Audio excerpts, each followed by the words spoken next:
Electricity में, current electricity में हम लोग जिन क्वांटिटीज के बारे में पढ़ते हैं वो है पोटेंशियल डिफरेंस, रेजिस्टेंस और इलेक्ट्रिक करंट। इनकी हमने कुछ क्वांटिटीज फिक्स की हुई हैं। पोटेंशियल डिफरेंस का यूनिट माना है वोल्ट, करंट का यूनिट एम्पियर, रेजिस्टेंस का यूनिट ओम। 1 ओम रेजिस्टेंस कितना होता है हम लोग डिफाइन कर चुके हैं। 1 वोल्ट पोटेंशियल डिफरेंस कितना होता है, 1 एम्पियर कितना होता है, डिफाइन कर चुके हैं। पर अगर कोई मशीन चल रही है या किसी मशीन को हमने चलाना है तो उस मशीन में कितना रेजिस्टेंस है इसको हम निकालना चाहते हैं, तो कैसे निकालेंगे? 2 पॉइंट के बीच में कितना पोटेंशियल डिफरेंस है ये लैब में हम देखना चाहते हैं, तो कैसे देखेंगे? तो उसके लिए हम कुछ डिवाइसेस यूज करते हैं। एक डिवाइस हमने पिछले लेक्चर में देखी, वो डिवाइस थी रेजिस्टेंस निकालने की, रेजिस्टेंस कैलकुलेट करने की। And what was that device? Meter bridge. Meter bridge में जो ऊपर 2 गैप थे उसमें एक गैप के कनेक्शन हम किससे कर देते हैं? उस 2 पॉइंट से जिसके बीच का रेजिस्टेंस निकालना। उसके बाद P upon Q is equal to R upon S करके हमने P की वैल्यू निकाली थी। दैट वाज अननोन रेजिस्टेंस, उसको नापना। आज हम पढ़ेंगे कि अगर 2 पॉइंट के बीच कुछ पोटेंशियल डिफरेंस है तो उस पोटेंशियल डिफरेंस को हम कैसे नाप सकते हैं, कितना करेक्टली नाप सकते हैं और कितना प्रिसाइसली नाप सकते हैं। It should be very correct, it should be very precise. उसके लिए हम एक इंस्ट्रूमेंट यूज करेंगे, एक डिवाइस यूज करेंगे, and that device is potentiometer. तो पोटेंशियोमीटर का इंट्रोडक्शन क्या हो गया? It is a device which is used to measure potential difference between 2 points. Correct? ये पोटेंशियल डिफरेंस 2 पॉइंट के बीच में कहीं पर भी हो सकता है। एक सेल के लिए भी हो सकता है, एक रेजिस्टेंस के क्रॉस हो सकता है, कहीं पर भी हो सकता है। ओके, सो पोटेंशियोमीटर का इंट्रोडक्शन क्या हुआ? Device to measure potential difference between 2 points.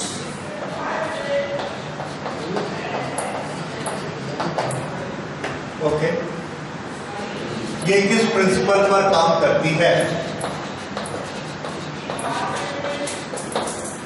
इसके 2 फिजिक्स के प्रिंसिपल इसमें काम करते हैं।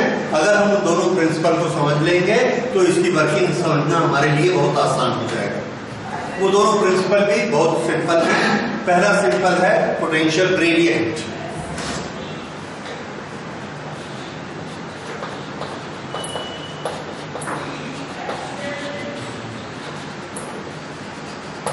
पोटेंशियल ग्रेडियंट हमने एक लंबी वायर ली, ये इसमें रेजिस्टेंस है, कंसीडरेबल रेजिस्टेंस है, और इसके दोनों सिरों पर, दोनों एंड्स पर हमने एक पोटेंशियल डिफरेंस क्रिएट कर दिया। इस पोटेंशियल डिफरेंस को हम कम या ज्यादा कर सकते हैं। ये एक की लगा के हमने बैटरी लगा दी। इसकी करंट को कम या ज्यादा करने के लिए, इसकी वोल्टेज को कम या ज्यादा करने के लिए हम ये एक डिवाइस लगा देते हैं। इस डिवाइस का नाम बोलिए। Yes, rheostat. ये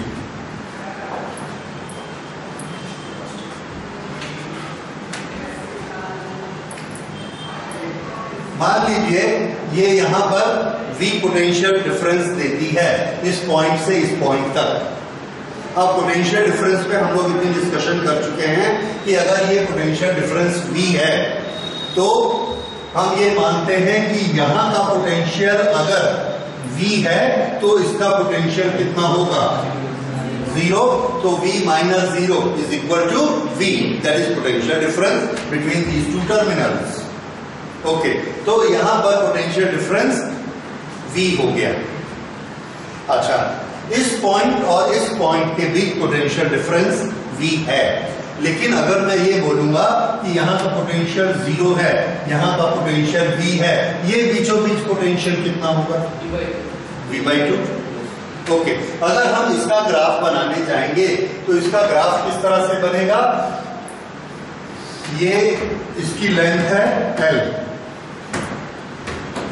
ये हमने इधर लिया लेंथ L, और ये पोटेंशियल, जहां पर ये लेंथ 0 है वहां पोटेंशियल इतना है, जहां पर ये लेंथ L के बराबर हो गई लेंथ, वहां पर पोटेंशियल कितना हो गया? 0। जहां लेंथ 0 है पोटेंशियल V है, और जहां लेंथ L है वहां पोटेंशियल यानी हाइट 0 है। तो इसका ग्राफ कहां है? ये इसका ग्राफ है, V वर्सेस L। इस ग्राफ में आप देख रहे हैं एक स्लोप है, स्लोप यानी ग्रेडियंट है। उस ग्रेडियंट को हम नाप सकते हैं। कैसे नाप सकते हैं? कि यहां से यहां जो लेंथ है, सपोज ये लेंथ 100 सेंटीमीटर है या 1000 मिलीमीटर है, 1000 millimetre distance create a potential difference of V।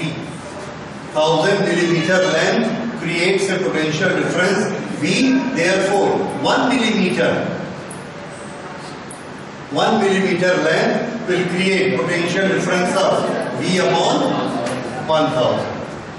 1 millimetre हम यहां से यहां जाएंगे तो कितना पोटेंशियल डिफरेंस हमको मिलेगा? यस, तो यहां से 1 मिलीमीटर गए, फिर यहां से 1 मिलीमीटर, 1 मिलीमीटर, 1 मिलीमीटर, ऐसे 1-1 मिलीमीटर आगे जाने से हम एक सीढ़ी नीचे उतरते चले जाते हैं। यहां से नीचे उतरे, यहां से नीचे उतरे, यहां से नीचे उतरे, 1 मिलीमीटर आगे बढ़ते हैं तो नीचे कितना उतरते हैं? V/1000। ये जो नीचे उतरना है, this is known as potential gradient. Gradient नीचे उतरना।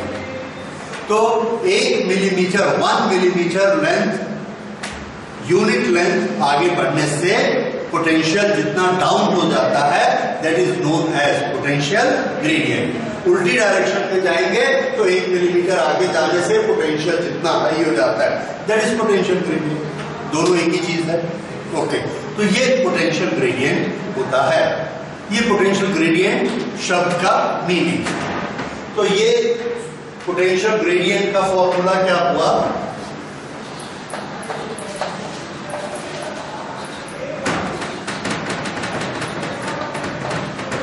पोटेंशियल ग्रेडियंट, इसका हमने कुछ भी साइन मान लिया, there is no standard sign as such, हमने मान लिया रो, तो ये किसके बराबर होगा?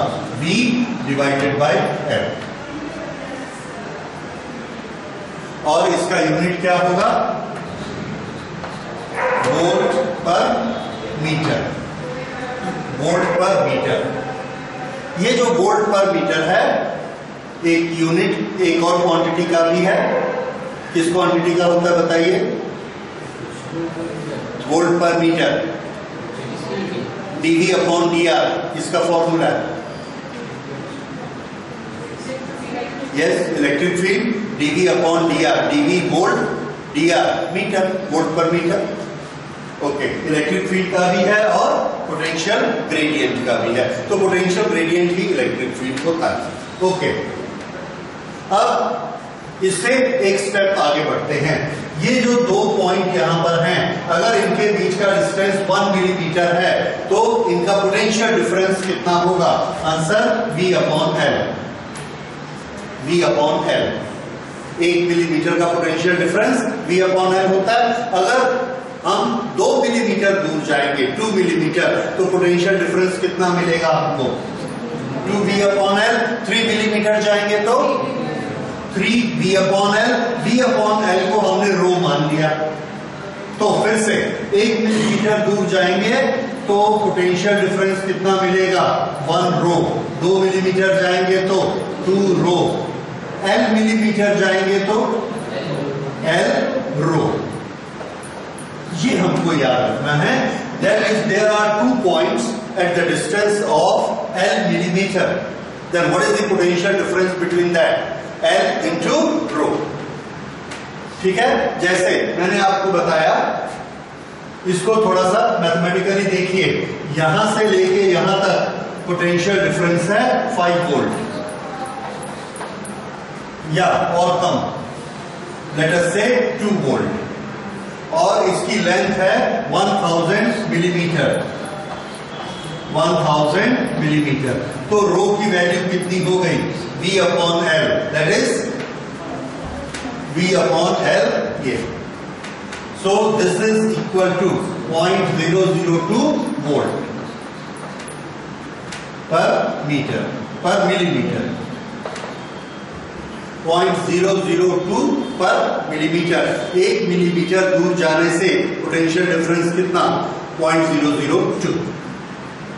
अब हमने कहा कि ये मेरे पास एक इंस्ट्रूमेंट है, इसे मैंने वोल्टेज देनी है एग्जैक्टली 0.44 वोल्ट, 0.44 वोल्ट, न उससे कम न उससे ज्यादा। कैसे दे सकते हैं? तो आंसर है मैं 2 पॉइंट पकड़ूंगा और उनके बीच का डिस्टेंस कितना रखना चाहिए मुझे कि मुझे 0.44 वोल्ट मिले।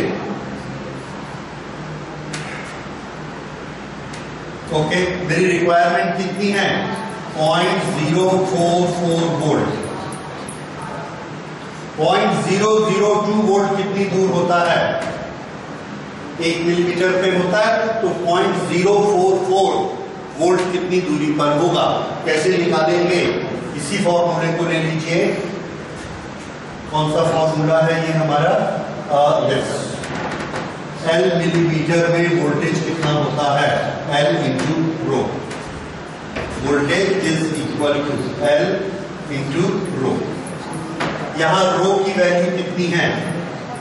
0.002 वोल्ट पर मिलीमीटर, और हमें कितना वोल्ट चाहिए? 0.044 L। तो L की वैल्यू कितनी आई? 22 millimetre.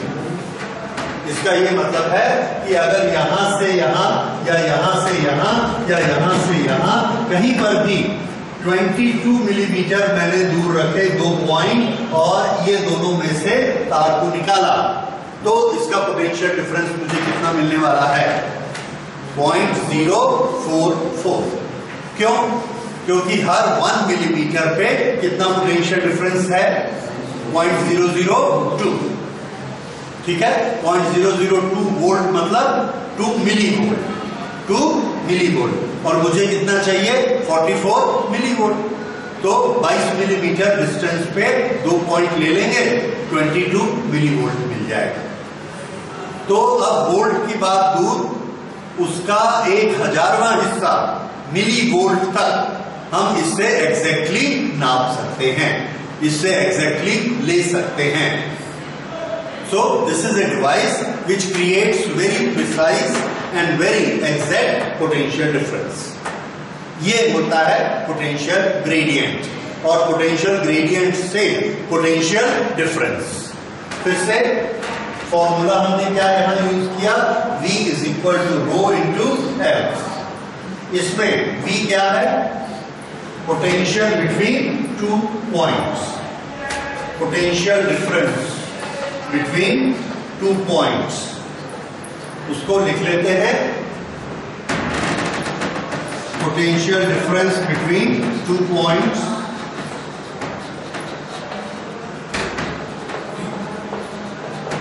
is equal to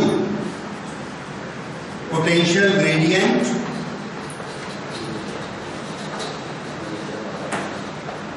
rho multiplied by L, distance or length between 2 points. So V is equal to rho into F। V क्या है? Total potential difference. rho क्या है? Potential gradient. L क्या है? Length. तो ये एक बड़ा सिंपल मल्टीप्लिकेशन है। जैसे हम आपको बताएं कि शुगर 20 रुपीज kg है, तो 4 kg में कितने रुपए लगेंगे? 80। वैसे ही है, 1 मिलीमीटर में 20 मिली वोल्ट डिफरेंस है, तो 4 मिलीमीटर में कितना डिफरेंस हो जाएगा? 80 मिली वोल्ट।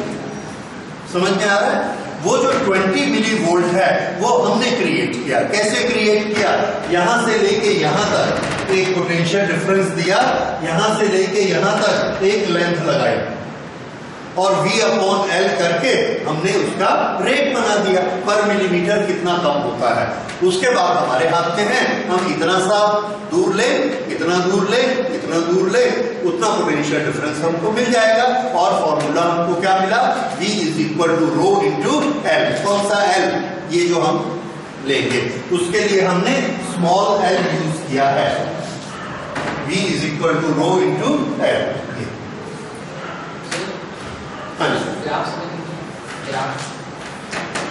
यहां पर लेंथ कितनी है? 0। यहां पर लेंथ 10, 20, 50, 100। ये हमने लेंथ वाली एक्सिस बनाई। ये 0, 10, 50, 70, 80, 100। ये ठीक है।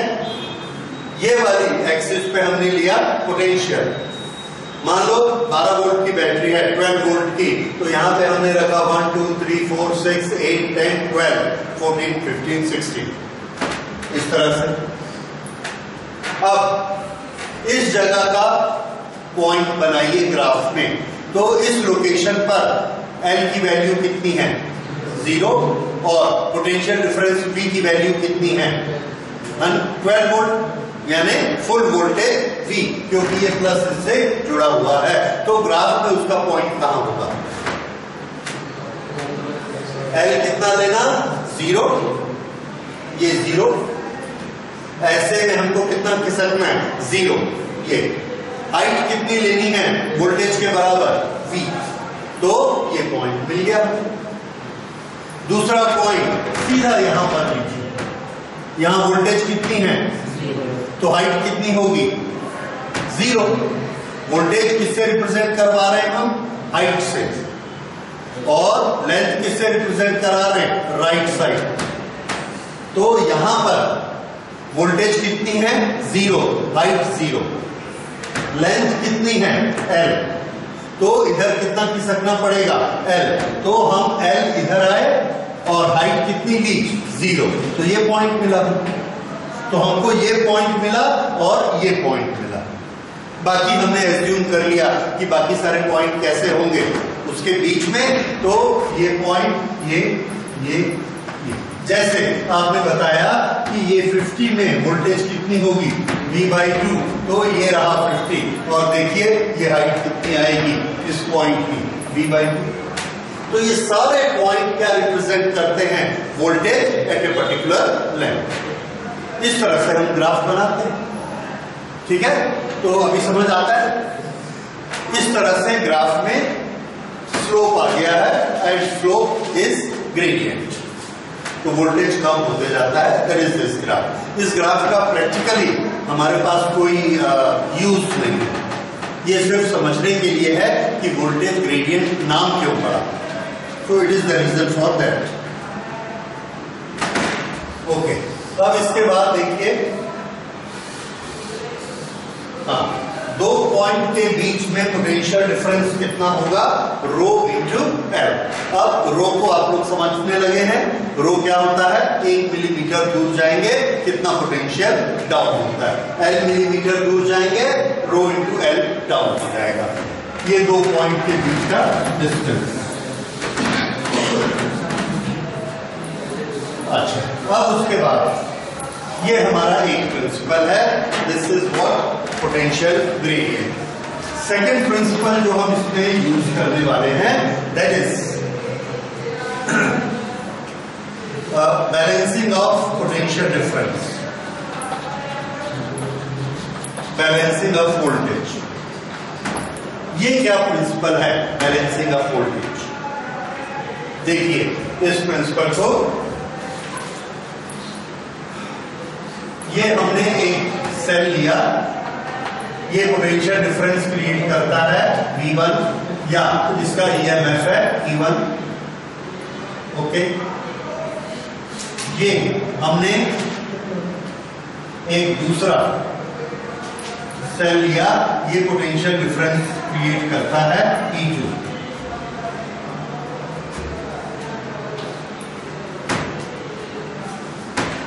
इसको यहां पर हमने एक पोटेंशियोमीटर का वायर ऐसे लगा दिया, किसके साथ? E1 के साथ। तो यहां का पोटेंशियल कितना हो गया? E1, और यहां का पोटेंशियल कितना है? 0। यहां E1 से कम होते होते होते 0 बन जाएगा। ये कितना है? E2। E2 के साथ में यहां हमने एक गैल्वेनोमीटर लगाया, और गैल्वेनोमीटर के साथ में ये एक तार का जो दूसरा एंड है वो हमने अपने हाथ में रख लिया। ये ओके, इसको हम कहीं भी टच कराते हैं, यहां हमने इसको टच किया। अब आपको करंट के बारे में सोचना है, लेकिन कहां? यहां, यहां, यहां, यहां, यहां, यहां, कहां सोचना है? तो याद रखिए, हमको करंट के बारे में सोचना है उस ब्रांच में जिसमें गैल्वेनोमीटर लगा है। गैल्वेनोमीटर के पीछे ये जंक्शन है, गैल्वेनोमीटर के आगे ये जंक्शन है। तो जंक्शन टू जंक्शन ये, इसमें करंट के बारे में सोचिए। कैसे सोचे? करंट कौन चलाता है? बैटरी।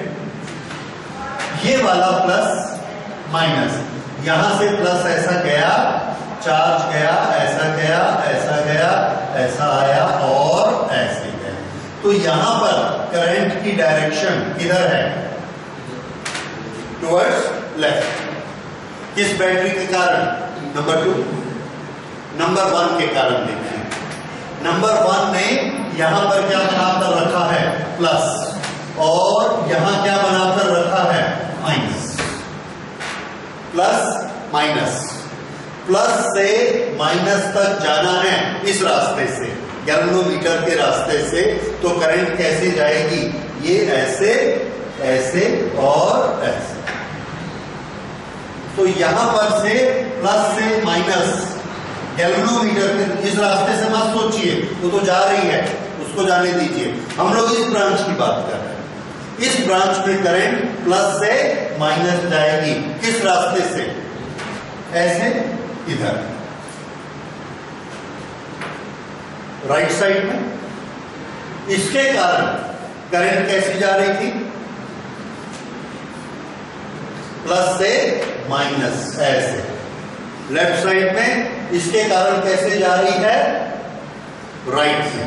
तो करंट लेफ्ट में जाएगी या राइट में जाएगी? तो ये डिपेंड करता है कि कौन उसको ज्यादा पोटेंशियल डिफरेंस देता है, कौन उस पर ज्यादा टेंशन लगाता है, कौन उसको ज्यादा जोर से धकेलता है। इलेक्ट्रोमोटिव फोर्स किसका ज्यादा है? किस किस को कंपेयर कर रहे हैं हम? देखिए किसको कंपेयर कर रहे हैं। एक ये वाला सेल, ये अपना पूरा जोर लगाता है, ये एक पॉइंट जुड़ा है और ये दूसरा पॉइंट जुड़ा है, माइनस। प्लस से माइनस, इसने कितना फोर्स लगाया? Electromotive force E2। इसको ऐसा घुमाने के लिए, ऐसा घुमाने के लिए। ओके, इसने कितना जोर लगाया? क्या इसने पूरा E1 जोर लगाया? आंसर है नो।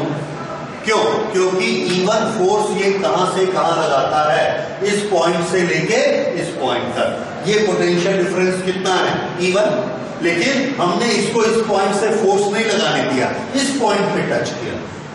अब ये कितना फोर्स लगाएगा? यहां से लेके यहां तक जितना फोर्स है, और हमको मालूम है यहां से लेके यहां तक फोर्स कम होता है। जैसे यहां से यहां तक कितना है? V/2। थोड़ा और जाएंगे 3/4। जैसे ये टोटल 12 वोल्ट है, तो अगर ये दो पॉइंट को टच करेंगे तो पोटेंशियल डिफरेंस कितना मिलेगा? 12। इसको टच करेंगे तो 6, यहां टच करेंगे तो 3, यहां टच करेंगे तो 9। हमारी मर्जी है, कितने भी पोटेंशियल डिफरेंस को हम ले सकते हैं। यही हम पोटेंशियल ग्रेडियंट में हमने पढ़ा। ओके, तो हमने यहां पर एक पॉइंट पे टच किया। इन दोनों के बीच का जो पोटेंशियल डिफरेंस है, वो पोटेंशियल डिफरेंस मान लो E2 से कम है। अगर E2 से कम है तो किसकी ताकत चलेगी? E2 की चलेगी, और E2 ने इसको ऐसे घुमा दिया। जब ऐसे घुमाया, ये ऐसे घुमाया, तो इसका जो नीडल है वो नीडल ऐसे हो गया, दिखाया उसने करंट, क्योंकि करंट फ्लो हो रही है। उसके बाद हमने क्या किया, यहां से इसको हटाया और हटाकर इसको यहां टच कराया। ये लेंथ बढ़ गई, ये लेंथ बढ़ गई, वोल्टेज ज्यादा हो गया। अब यहां और यहां इसका पोटेंशियल डिफरेंस कितना हो गया? ज्यादा हो गया। किससे ज्यादा? E2 से ज्यादा। अगर E2 से ज्यादा है तो फिर दोनों में टग ऑफ वॉर हुआ। ये कैसा ढकेलना चाहता है इसको? ऐसे, प्लस से माइनस। ये कैसा ढकेलना चाहता है? ऐसे। अब ज्यादा ताकत किसकी है? ऊपर वाले की। तो इसका रास्ता ऐसे, तो करंट कैसी जाएगी? अब इस तरफ जाएगी, और हम देखते हैं कि पहले जो ऐसे दिखा रहा था अब ऐसे दिखाता है। नीडल दूसरी तरफ, यानी करंट की डायरेक्शन उल्टी होगी। क्यों? क्योंकि ये वाला फोर्स बड़ा हो गया इस फोर्स से। अब फिर से देखिए, तो हमने क्या किया, इसको यहां लाए, फिर यहां क्या, फिर यहां लाए, ऐसा बारी बारी से टच करते गए। ये एक जगह हमको ऐसी मिली, ये वाली। यहां जब हम टच करते हैं तो हमको करंट यहां मिलती है, I in the galvanometer become 0। अगर ये करंट 0 मिलती है तो कौन ज्यादा पावरफुल है? यहां से यहां का पोटेंशियल V या यहां से यहां का पोटेंशियल E2? इक्वल है। अगर V ज्यादा भारी होता तो ऐसे करंट को फ्लो कराता, E ज्यादा भारी होता तो ऐसे फ्लो कराता, और अगर बैलेंस हो गया तो दोनों इक्वल है। So when there is no current in the galvanometer, then V is equal to E2. What is V? The potential difference between these 2 points. This V is not E1, क्योंकि E1 कहां से कहां तक है? ये हमने तो सिर्फ उसका एक टुकड़ा लिया। ये टुकड़ा ऐसा लिया कि इसकी करंट 0 हो जाए गैल्वेनोमीटर की। So when this balance point is there, तो ये दोनों वोल्टेज बराबर हो जाएंगे। ठीक है, ये प्रिंसिपल है किसका? Balancing of voltage. फिर से इसको और सिंपल, ये एक सेल है, ये दूसरा सेल है। ये सेल कैसे इलेक्ट्रिसिटी को, करंट को रोटेट कराएगा? ये ऐसे रोटेट कराएगा एंटी क्लॉकवाइज। ये कैसे रोटेट कराएगा? क्लॉकवाइज। तो यहां पर हमने गैल्वेनोमीटर लगाया, ये क्लॉकवाइज दिखाएगा, तो ये सेल का वोल्टेज ज्यादा है, और अगर ये एंटी क्लॉक दिखाएगा तो इस सेल का वोल्टेज ज्यादा है, और अगर ये 0 दिखाएगा तो दोनों का वोल्टेज इक्वल है। This is what balancing of voltage. ये समझ आया? ओके।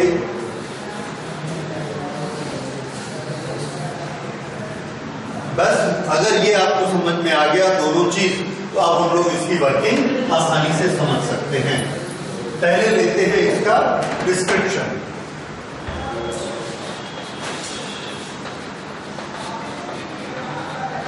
Description and circuit. इसमें ये जो पोटेंशियल ग्रेडियंट हमने बनाया है, इस पोटेंशियल ग्रेडियंट को हम बहुत कम लेना चाहते हैं। बहुत कम क्यों लेना चाहते हैं? ताकि प्रिसीजन ज्यादा रहे। प्रिसीजन ज्यादा रहे तो कम करने के लिए हमें क्या करना पड़ता है? Rho is equal to B upon L. इस बी को हम छोटा कर सकते हैं, एक चीज। दूसरा, इस एल को हम बड़ा कर सकते हैं। इस लेंथ को जितना ज्यादा करेंगे उतने इस रो की वैल्यू कम होती जाएगी। 1 मिलीमीटर का पोटेंशियल उतना कम होते जाएगा। तो हम कौन सा पोटेंशियोमीटर पसंद करेंगे जो 1 मिलीमीटर पर 1 वोल्ट नापता है या 1 मिलीमीटर पे 0.1, 0.2, 0.3, 0.4 नापता है। ज्यादा सेंसिटिव किसको बोला जाएगा? जो 0.1 तक नाप के देगा। अदरवाइज आपके पास एक घड़ी है जो सिर्फ आवर का कांटा रखती है, तो वो क्या दिखाती है? 10 बजे हैं। उसके बाद हम आपसे पूछते हैं तो आप आधे घंटे तक बोलोगे 10 बजे हैं, उसके बाद आप बोलोगे 11 बजे, क्योंकि वो कांटा 11 के पास पहुंच गया और मिनट का कांटा नहीं। अगर हम मिनट का कांटा लगा लेते हैं तो हम क्या बता सकते हैं कि 10:22 हुए हैं या 10:23 हुए हैं। तो हम ज्यादा एग्जैक्ट बता सकते हैं, प्रेसिजन हमारा बढ़ गया। उसके बाद अगर हम सेकंड का कांटा लगाते हैं तो प्रेसिजन और ज्यादा बढ़ गया। 10:22 और 20 सेकंड हुए हैं कि 21 सेकंड हुए हैं, ये भी हम बता सकते हैं। इसी तरह से यहां पर अगर हम लेंथ रखते हैं 10, तो ये हमको कम से कम कितनी वोल्टेज बताएगा? V/10, 1 मिलीमीटर पे। अगर हम ये लेंथ रखते हैं 100 मिलीमीटर, तो ये हमको कितना बताएगा? 1 मिलीमीटर पे V/100, which is more precise. और अगर हम 1000 कर देते हैं तो ये कितना बताएगा? V/1000, which is equal to 0.001 V। तो ये और ज्यादा प्रिसाइज और एग्जैक्ट वोल्टेज हमें देगा। ये कितना है? 1000 millimetre, that is only 1 metre. 1 metre तार लेना आसान है, तो हम इसको और ज्यादा लेते हैं, we take it as 5 metre. तो ये कितना हो जाएगा? 0.0002 वोल्ट, इतना ज्यादा। तो ये पोटेंशियल ग्रेडियंट बहुत ही छोटा हो गया और इससे हम एकदम एग्जैक्ट और प्रिसाइज वोल्टेज नाप सकते हैं। तो यहां से इवन हम नाप सकते हैं कि हमारे हार्ट और हमारे ब्रेन के बीच पोटेंशियल डिफरेंस कितना है, हाथ और पैर के बीच पोटेंशियल डिफरेंस कितना है। तो ब्रेन से सब जगह करंट जाती है, वो पोटेंशियल डिफरेंस भी हम इससे नाप सकते हैं। This is so small and so precise. ये बात समझ में आ गई? तो इस तरह से जितना ज्यादा लेंथ होगा उतना ज्यादा प्रिसाइज होगा, उतना ज्यादा सेंसिटिव होगा।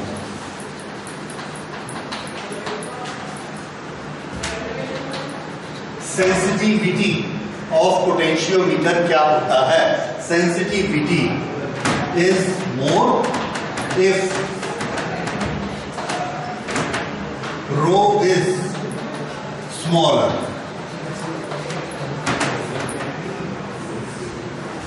यानी जितना पोटेंशियल ग्रेडियंट छोटा होगा उतना हमारा इंस्ट्रूमेंट ज्यादा अच्छा माना जाएगा। जैसे सेकंड वाली सुई अगर हमारी घड़ी में है तो वो हमको 1-1 सेकंड बताती है, तो हमारी घड़ी ज्यादा प्रिसाइज है। और सिर्फ घंटे वाली सुई है तो 1-1 घंटा बताती है, तो वो कम करेक्ट है। करेक्ट वो भी है लेकिन उसका करेक्शन कम होगा, वो एकदम प्रिसाइज टाइम नहीं बताएगी। समझ में आया? उसी तरह से पोटेंशियल ग्रेडियंट जितना छोटा होता जाएगा उतनी सेंसिटिविटी ज्यादा होती जाएगी। तो ये सेंसिटिविटी का याद रखिए, this one sentence, what is the relation between sensitivity and potential gradient. Number 2, how can we increase sensitivity of potentiometer? क्या आंसर होगा? How can we increase sensitivity of potentiometer? अगर सेंसिटिविटी इंक्रीज करनी है तो इसको क्या होना चाहिए? स्मॉलर। अगर इसको स्मॉलर होना है तो ये इन दोनों पे डिपेंड करता है। बताइए क्या दो तरीके हुए? Either this should be smaller और this should be larger, greater. ठीक है? So there are 2 ways how we can increase sensitivity of a potentiometer. ये चीज समझ में आ गई? ये छोटी छोटी चीजें पूछी जा सकती हैं और ये आपके प्रैक्टिकल में है, इसलिए वाइवा में इस तरह के क्वेश्चंस पूछे जाते हैं। तो ये ध्यान रखिए, सेंसिटिविटी क्या होता है, सेंसिटिविटी कैसे बढ़ाते हैं और क्यों चाहिए हमें, ताकि हमारी रीडिंग ज्यादा प्रिसाइज हो। अच्छा, अब उसके बाद देखिए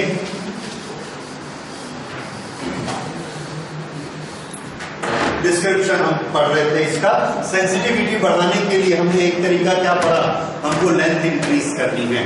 लेंथ इंक्रीज करने के लिए हम क्या करते हैं कि इसकी लेंथ जो 1000 मिलीमीटर है उसको 5000 मिलीमीटर कर देते हैं।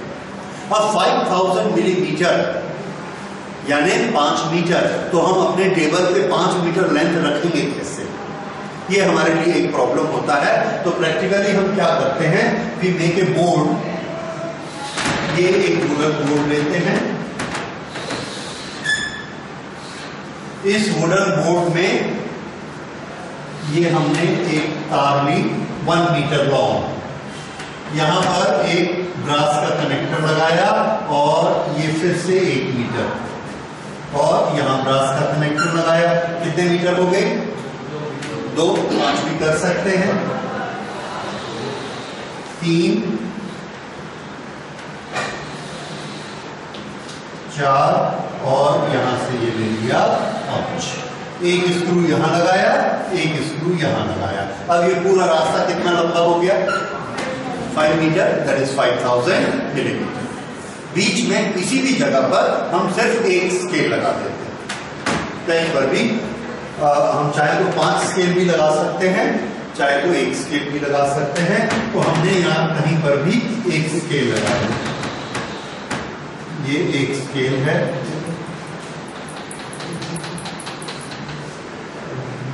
ये हमारी रेजिस्टेंस वायर है, कौन सी, ये वाली जो ये यहां हम दिखा रहे थे, उसको एक्चुअली लैब में आप देखेंगे तो एक बोर्ड के ऊपर आपको 5 तार लगी हुई दिखेगी, वो होती है। अच्छा, इसमें ये पॉइंट ए है, ये पॉइंट बी है, तो इसमें ये पॉइंट ए है और ये पॉइंट बी है। ए और बी के बीच में हम ये पोटेंशियल डिफरेंस क्रिएट करते हैं। तो यहां भी हम यही करते हैं, यहां से एक तार निकालते हैं और यहां से ले गए, यहां हमने की लगाई, दिस इज की, फिर यहां पर बैटरी लगाते हैं।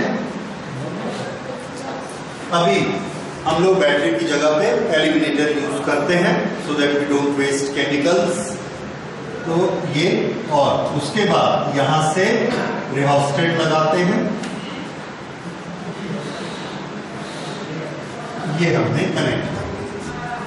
तो ये वही सर्किट बन गया जो ये सर्किट है। इसमें पोटेंशियल कहां से कहां तक फैल गया, ए से लेके बी तक, 5000 मिलीमीटर तक पोटेंशियल डाउन होते गया, होते गया, होते गया। तो हमको बड़ा अच्छा छोटा सा स्लोप मिलता है, 1-1 मिलीमीटर पे थोड़ा थोड़ा थोड़ा थोड़ा पोटेंशियल कम होते चला जाता है। So this is our setup. Okay, उसके बाद हम इसमें पोटेंशियल नाप सकते हैं किसी भी 2 पॉइंट के बीच में। लेकिन अब हम उस प्रैक्टिकल पर आते हैं, उस एक्सपेरिमेंट पर आते हैं कि हम किसका पोटेंशियल नापने जा रहे हैं। तो इसके लिए 2 एक्सपेरिमेंट हमारे सिलेबस में हैं पोटेंशियल नापने के। एक है कि एक हमारे पास अननोन सेल है, उस अननोन सेल का पोटेंशियल हम मालूम करना चाहते हैं या उसका ईएमएफ मालूम करना चाहते हैं। अगर हम किसी सेल का ईएमएफ मालूम करना चाहें तो कैसे पता लगा सकते हैं? तो ईएमएफ पता लगाने के लिए हम लोगों ने जब ईएमएफ का चैप्टर किया था तो उसमें एक चीज पढ़ी थी, हमारे पास एक इक्वेशन था, that equation was E is equal to V is equal to E minus I R. What is this R? Internal resistance. What is this? Current in the circuit, EMF, and this is terminal potential difference. ये relation था। हम जब भी cell में जब भी हम approach करते हैं वोल्टेज नापने के लिए तो कौन से पॉइंट्स को टच करते हैं? देखिए, सेल के बारे में जब हम पढ़ रहे थे तो हमने पढ़ा था सेल में ये ताकत हम दिखाते हैं इलेक्ट्रोमोटिव फोर्स की, और इसके साथ में ये क्या लगा रहता है, इंटरनल रेसिस्टेंस को इससे रिप्रेजेंट करते हैं, जो कि दो प्लेट के बीच का रेसिस्टेंस है। और ये दोनों पॉइंट इसको रिप्रेजेंट करते हैं सेल के टर्मिनल को। ये सेल के बाहर हमको कौन दिखता है? ये दो, इन दो से हम जोड़ देते हैं। इन दोनों के बीच में क्या दो चीजें हैं? एक करंट पैदा करने की ताकत, एनर्जी, जिसको हम क्या कहते हैं? ईएमएफ। दूसरा इसमें क्या है? Internal resistance. ये और इन दोनों को अगर हम नापेंगे, ये यहां पर वोल्ट मीटर हमने लगाया, इन दोनों को नापा, इसका रेसिस्टेंस है R, इसमें करंट फ्लो हो रही है I, तो I मल्टीप्लाइड बाई R किसके बराबर होता है? V। ये क्या चीज है? Potential difference. ये पोटेंशियल डिफरेंस किसके बीच है? ये दो पॉइंट के बीच। तो ये पोटेंशियल डिफरेंस इन दो पॉइंट के बीच में है। अब इसको देखकर बताइए, क्या ये पोटेंशियल डिफरेंस और ये ईएमएफ दोनों बराबर हैं या कम ज्यादा है? इक्वल नहीं है। क्यों इक्वल नहीं है? क्योंकि ईएमएफ अपनी करंट को इसमें से भी ढकेल रहा है, इसमें से ये एनर्जी गई ईएमएफ की, बाकी जो एनर्जी बची उसको हम क्या कहते हैं? वोल्टेज। तो पोटेंशियल, टर्मिनल पोटेंशियल डिफरेंस क्या होता है? ईएमएफ ये माइनस I इंटू R। देखिए किरचॉफ लॉ लगाइए। किरचॉफ लॉ में ये पोटेंशियल डिफरेंस कितना है? E। यहां से यहां तक का पोटेंशियल डिफरेंस कितना है? I into R। और ये कितना है? I into R। तो किरचॉफ लॉ हमको क्या देगा? यहां से शुरू करते हैं, I into R minus E plus I into R is equal to 0। ये E को इधर ले जाइए, E I को कॉमन निकाल के नीचे ले जाइए, this is equal to R plus R, या I को यही रहने दीजिए, I। ये I इंटू R क्या है? I इंटू R, इसके दोनों एंड्स पर पोटेंशियल डिफरेंस, या ये इससे जुड़ा हुआ है, इसके दोनों एंड्स पर पोटेंशियल डिफरेंस V। तो ये हो गया E is equal to I R plus V, या V is equal to how much? E minus I R। तो बड़ा कौन है? V या E? E बड़ा है।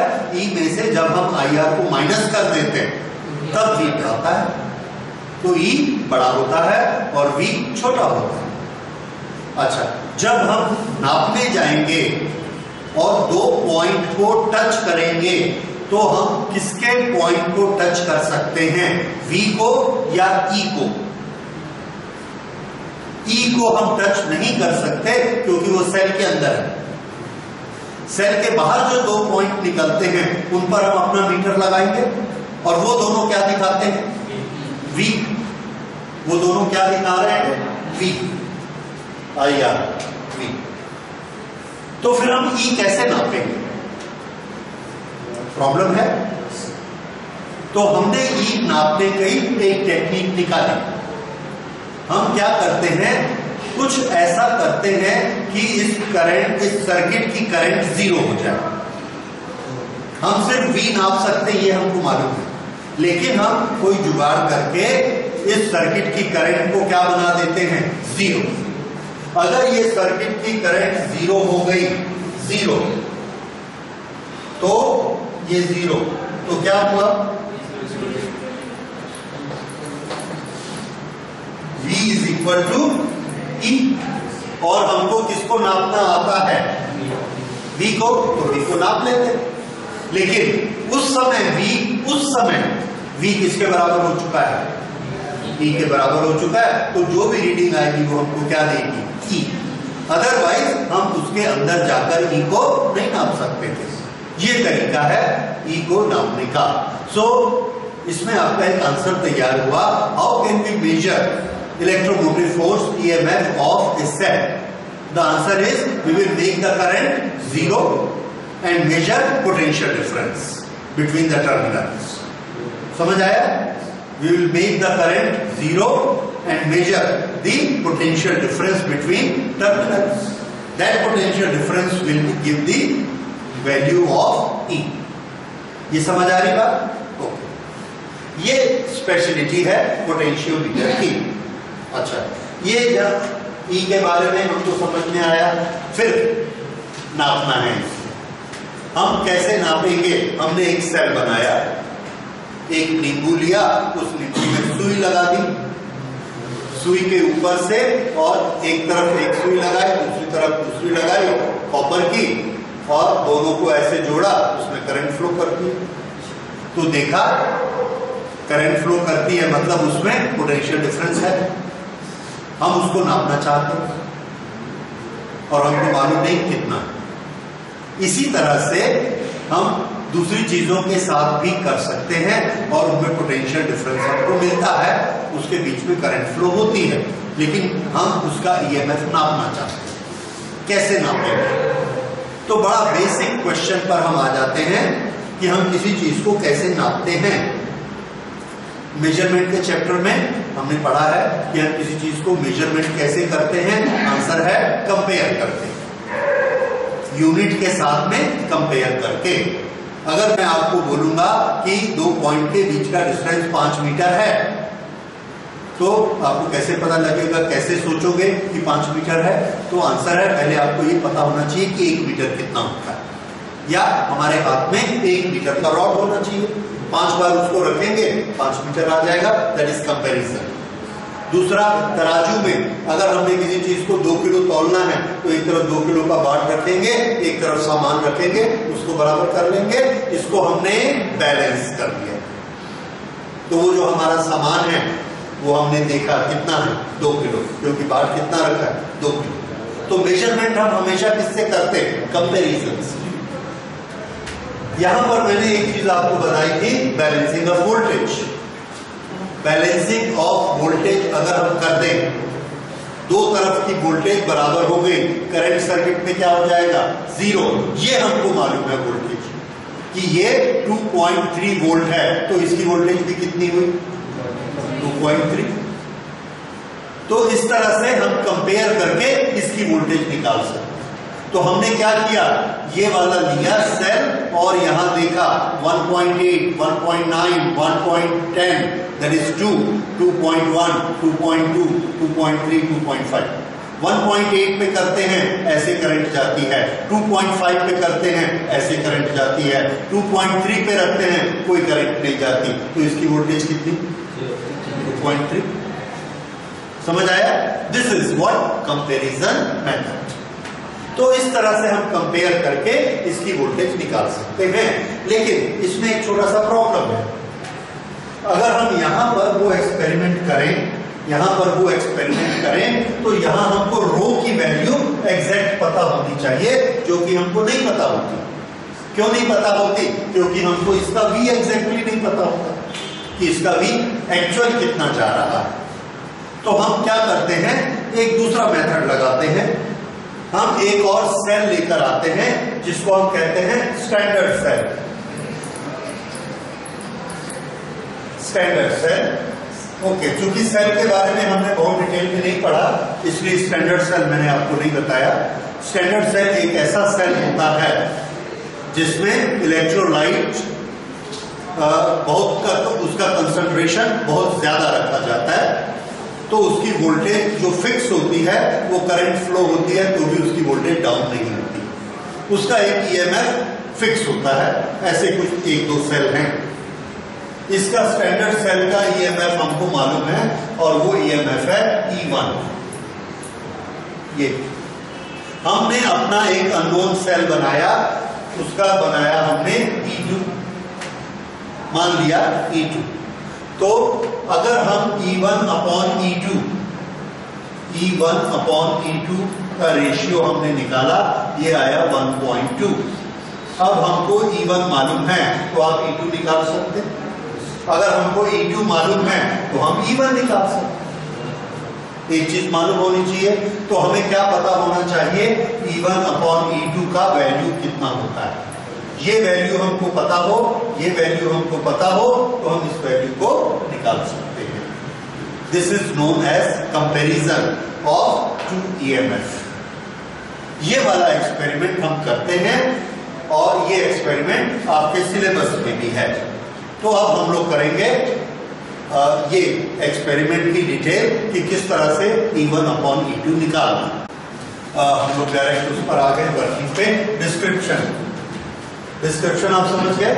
एक बोर्ड है, बोर्ड के ऊपर 5000 मिलीमीटर रेजिस्टेंस वायर लगा हुआ है, एक तरफ रिहोस्टेट की और बैटरी लगी है, और दूसरी तरफ हम यहाँ पर दूसरे सेल के कनेक्शन कर सकते हैं। दूसरे सेल के कनेक्शन दूसरी तरफ करते हैं। दिस इज ऑल डिस्क्रिप्शन, ये कोई बहुत ज्यादा नहीं है। उसके बाद वर्किंग, और अब हम लोग करेंगे इसमें कि इसकी वर्किंग कैसे करनी है। ये जो इतनी लंबी वायर ली हुई है, ये बेसिकली एक ही वायर है, मोड़ कर रखा गया ताकि हम उसको बोर्ड पर रख सकें। तो हमारी कैलकुलेशन के लिए हमको इस डायग्राम की जरूरत नहीं है, हम इसे कैलकुलेट कर सकते हैं।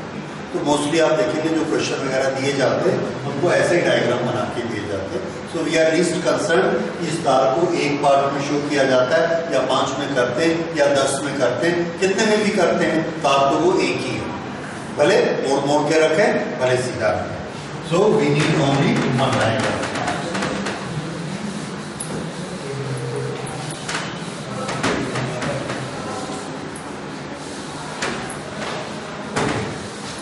तो हमारा एक्सपेरिमेंट है, experiment to find value of E1 upon E2 for 2 cells with help of potentiometer। ये हमारा टारगेट है या ऑब्जेक्ट। ओके, प्रिंसिपल हम लोग पहले लिख चुके हैं। वर्किंग देखिए, इंस्ट्रूमेंट तो आप ये पूरा लिखेंगे। वर्किंग स्टार्ट करते हैं। The circuit is setup.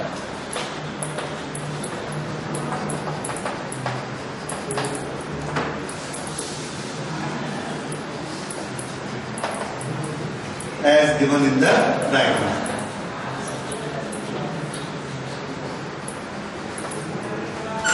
ये सर्किट हम ऐसे सेटअप करते हैं, दो सेल जिसका EMF हमने कंपेयर करना है, उन सेल्स को हम कहां लगाएंगे देखिए, और इसको याद रखिए, ये प्लस यहां आकर जुड़ा है, इसी को आगे बढ़ाते हैं, इसको आगे बढ़ाकर यहां पर हम ये एक सेल लगाते हैं, इसका प्लस और इसका प्लस, ये दोनों एक ही तरफ रहेंगे। इसी में और आगे बढ़ाकर तीसरा सेल भी यहां लगा दें। तीसरा को एक्चुअली कहना चाहिए दूसरा सेल, क्योंकि ये तो पोटेंशियोमीटर को सप्लाई करता है, ये कंपैरिजन में पार्टिसिपेट नहीं करता। इन दोनों को हमने कंपेयर करना है, इसका EMF E1, इसका EMF E2, इन दोनों को हमने कंपेयर करना है। ओके, एट ए टाइम हम क्या करना चाहते हैं, इसमें पोटेंशियल ग्रेडियंट बन चुका है, और यहां से हम गैल्वेनोमीटर लगाकर इसके साथ इसको जोड़ेंगे, और यहां से ऐसे वो वाला पॉइंट ढूंढेंगे जो कि इसकी करंट को 0 बना देगा, और इस पॉइंट का नाम हमने रखा नल पॉइंट, क्योंकि रिफ्लेक्शन कैसा हो जाएगा, नल। ये एक बार हम एक्सपेरिमेंट इसके साथ करेंगे, E1 लगा के नल पॉइंट को हम ढूंढेंगे। नल पॉइंट हमको मिल गया। ये नल पॉइंट हमको जिस डिस्टेंस पर मिलता है उस डिस्टेंस को हमने यहां से नापा और ये डिस्टेंस है L1। तो यहां का L1 डिस्टेंस आया, ये करंट कितनी हो गई 0। तो V किसके बराबर हो गया E के बराबर, और E किसके बराबर हो गया रो इंटू L1। ये कैलकुलेशन आप पहले कर चुके हैं। वोल्टेज कैसे निकाली जाती है, रो मल्टीप्लाइड बाय लेंथ। तो रो इंटू L1 हमने उसका पोटेंशियल डिफरेंस निकाला और पोटेंशियल डिफरेंस ही उसके E के बराबर है। So E1 is equal to rho into L1, ये निकाल लिया। उसके बाद हमने क्या किया, इसको डिस्कनेक्ट किया और इसको जोड़ दिया। इसको जोड़ के फिर से हमने नल पॉइंट ढूंढा, यहां पर नहीं मिला। अब हमको नल पॉइंट दूसरी जगह पर मिला, ठीक है, जहां भी मिला हमने उसको नोट कर लिया। ये डिस्टेंस था L2। तो E2 किसके बराबर हुआ, रो इंटू L2। रो क्या चीज है, पोटेंशियल ग्रेडियंट, यानी फॉल ऑफ पोटेंशियल पर मिलीमीटर, और L क्या है, टोटल मिलीमीटर। तो इतना पोटेंशियल डिफरेंस इन दोनों के बीच, वही पोटेंशियल डिफरेंस ये है, इसलिए करंट इसमें 0 हो जाती है। ये हम पहले पढ़ चुके हैं, ये आ गया। अब अगर हम इससे E1 अपॉन E2 करें कैलकुलेशन, E1 अपॉन E2 किसके बराबर होगा, L1 अपॉन रो L2, ये कैंसिल। तो ये क्या हुआ, L1 अपॉन L2। इसमें एक बड़ा एडवांटेज क्या है, हमको रो की वैल्यू नहीं चाहिए। जो रो पहले के लिए है वही दूसरे के लिए है, और दोनों ने एक दूसरे को कैंसिल कर लिया है। अब रो 0.0001 है, या 0.0002 है, या 0.0015 है, हमको कोई फर्क नहीं पड़ता, क्योंकि वो कैंसिल हो गया। समझ में आई बात? इसलिए कंपैरिजन मेथड अच्छा रहता है। हम डायरेक्ट E1 या E2 नहीं निकालते, कंपेयर करते हैं। लेकिन ये दो सेल हम चाहें तो ऐसे ले सकते हैं जिसमें एक का EMF हमको पता हो। L1 नोन क्वांटिटी है, ये हमने ऑब्जर्व की है। L2 भी हमने ऑब्जर्व किया है। E2 हमारी नोन क्वांटिटी है, तो हम क्या कैलकुलेट कर सकते हैं, E1। अगर E1 नोन क्वांटिटी है तो क्या कैलकुलेट कर सकते हैं, E2। ठीक है, इस तरह से हम किसी भी सेल का EMF पता लगा सकते हैं। इससे वोल्टेज नापते हैं और हमको एग्जैक्ट वोल्टेज मिलता है। अगर हमको EMF निकालने की बजाय किसी सर्किट में यहां पर कोई ऐसा सर्किट बना हुआ है, कॉम्प्लेक्स सर्किट है, और इसमें बोला गया है कि ये दो पॉइंट के बीच कितना पोटेंशियल डिफरेंस है, निकालिए। तो हम क्या करेंगे, ये एक पॉइंट को यहां जोड़ देंगे, ये वाले एक पॉइंट को यहां जोड़ देंगे, और इस सेल को हटा देंगे। ये देखिए, अब इधर से कौन जोर लगाता है, रो इंटू L। इधर से कौन जोर लगाता है, इन दोनों के बीच का वोल्टेज। ठीक है, और नल पॉइंट को हम ढूंढ लेंगे। नल पॉइंट को ढूंढेंगे तो क्या पता लगा कि इसका वोल्टेज किसके बराबर हो गया, रो इंटू L के बराबर हो गया, और रो इंटू L हमको आता है। अगर रो इंटू L नहीं आता तो हम क्या करते हैं, एक बार ये एक्सपेरिमेंट E1 के साथ कर लेते हैं, और दूसरी बार ये एक्सपेरिमेंट ये दोनों पॉइंट के बीच कर लेते हैं, V। तो हमको क्या मिल जाता है, E1 upon V is equal to L1 upon L2। तो अब अगर हमको E1 पता है, L1 और L2 पता है, तो हम क्या निकाल सकते हैं, V की वैल्यू निकाल सकते हैं। इसी तरह से कोई भी दो पॉइंट जिसका पोटेंशियल डिफरेंस हम निकालना चाहते हैं, उन दो पॉइंट को हम यहां पर दे देंगे, ये वैल्यू निकल आएगी, या यहां EMF लगाया तो यहां दे देंगे, तो वैल्यू निकल आएगी। कुछ बात आ रही समझ में? तो जिस तरह से तराजू के एक तरफ हम स्टैंडर्ड बार रख देते हैं और दूसरी तरफ उसको बराबर कर लेते हैं, यहां पर हम उसका रेशियो निकाल लेते हैं E1/V, तो उससे हमको V की वैल्यू पता लग जाती है। इस तरह से इसमें पोटेंशियल डिफरेंस निकाला जाता है। जब हमारे पास जो एक्सपेरिमेंट हमको लैब में करने को मिलेगा, वो इसकी बजाय हमको एक दूसरा सेल दिया जाएगा और उस सेल में कुछ EMF होगा और हमको दोनों EMF को कंपेयर करना है। ये अब ये गैल्वेनोमीटर को यहां से डिस्कनेक्ट करना है, फिर यहां कनेक्ट करना है, फिर इसकी की लगा के इसको यहां कनेक्ट करना है। तो ये बीच में खोलना जोड़ना मत करना पड़े। उसके लिए हम क्या करते हैं कि पहले से ही इन दोनों को एक की से जोड़ देते हैं। ये यहां पर एक की लगी रहेगी,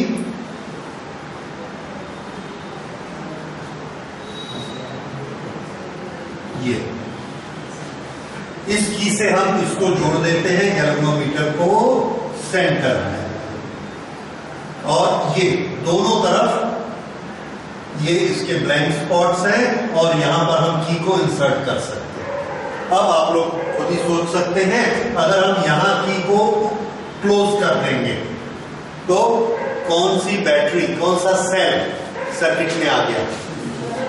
E1 ये ऐसे, और ये कैसा है? डिस्कनेक्ट। उसके बाद जब हमारी L1 की रीडिंग आ गई, हमने इस की को निकाला और इस की को निकाल के यहां से निकाला, यहां इंसर्ट कर दिया, इसको क्लोज कर दिया, ये ओपन कर दिया, तो ये सर्किट ओपन हो गया। इसमें से अब करंट नहीं जाएगी। अब कौन सर्किट में आ गया? E2। तो प्रैक्टिकल जब हम करते हैं तो ऐसा सर्किट बनाते हैं, दोनों सेल एक ही बार में फिट करते हैं, and this is known as two way key. एक बार ऊपर से कनेक्ट करेगा, एक बार नीचे से कनेक्ट करेगा। और आप देखेंगे इस एक्सपेरिमेंट में छोटी छोटी चीजें। ये रिहोस्टेट हमको क्यों दिया जाता है? ये वाइवा में आपसे पूछा गया that what is the need of this rheostat, what is the role of this rheostat? The answer is it will decrease the current in the resistance wire, क्योंकि ये मेन सर्किट है, उसकी करंट को वो डिक्रीज करेगा। क्यों हम decrease करना चाहते हैं? It's a loss of energy. अगर करंट जाएगी तो वो हीट होगी तो उसका रेजिस्टेंस बदलेगा और एनर्जी वेस्ट होगी, बैटरी जल्दी खत्म होगी। तो why should be waste energy? Number 1। Number 2, if voltage is high then potential gradient is low, sensitivity is low. Sensitivity बढ़ाने के जो 2 तरीके थे, उसमें एक तरीका क्या था? Potential difference should be small, less. तो किससे स्मॉल करेंगे? रिहोस्टेट से। ठीक है। So this is why rheostat is used. उसके बाद एक चीज और होती है, एक हमको जब ये सामान दिया जाता है तो एक रेसिस्टेंस बॉक्स देते हैं। उस रेसिस्टेंस बॉक्स को पूछते हैं हम कि इसको लगाना कहां है, तो हमको बताया जाता है कि इसको गैल्वेनोमीटर के साथ लगाना। ये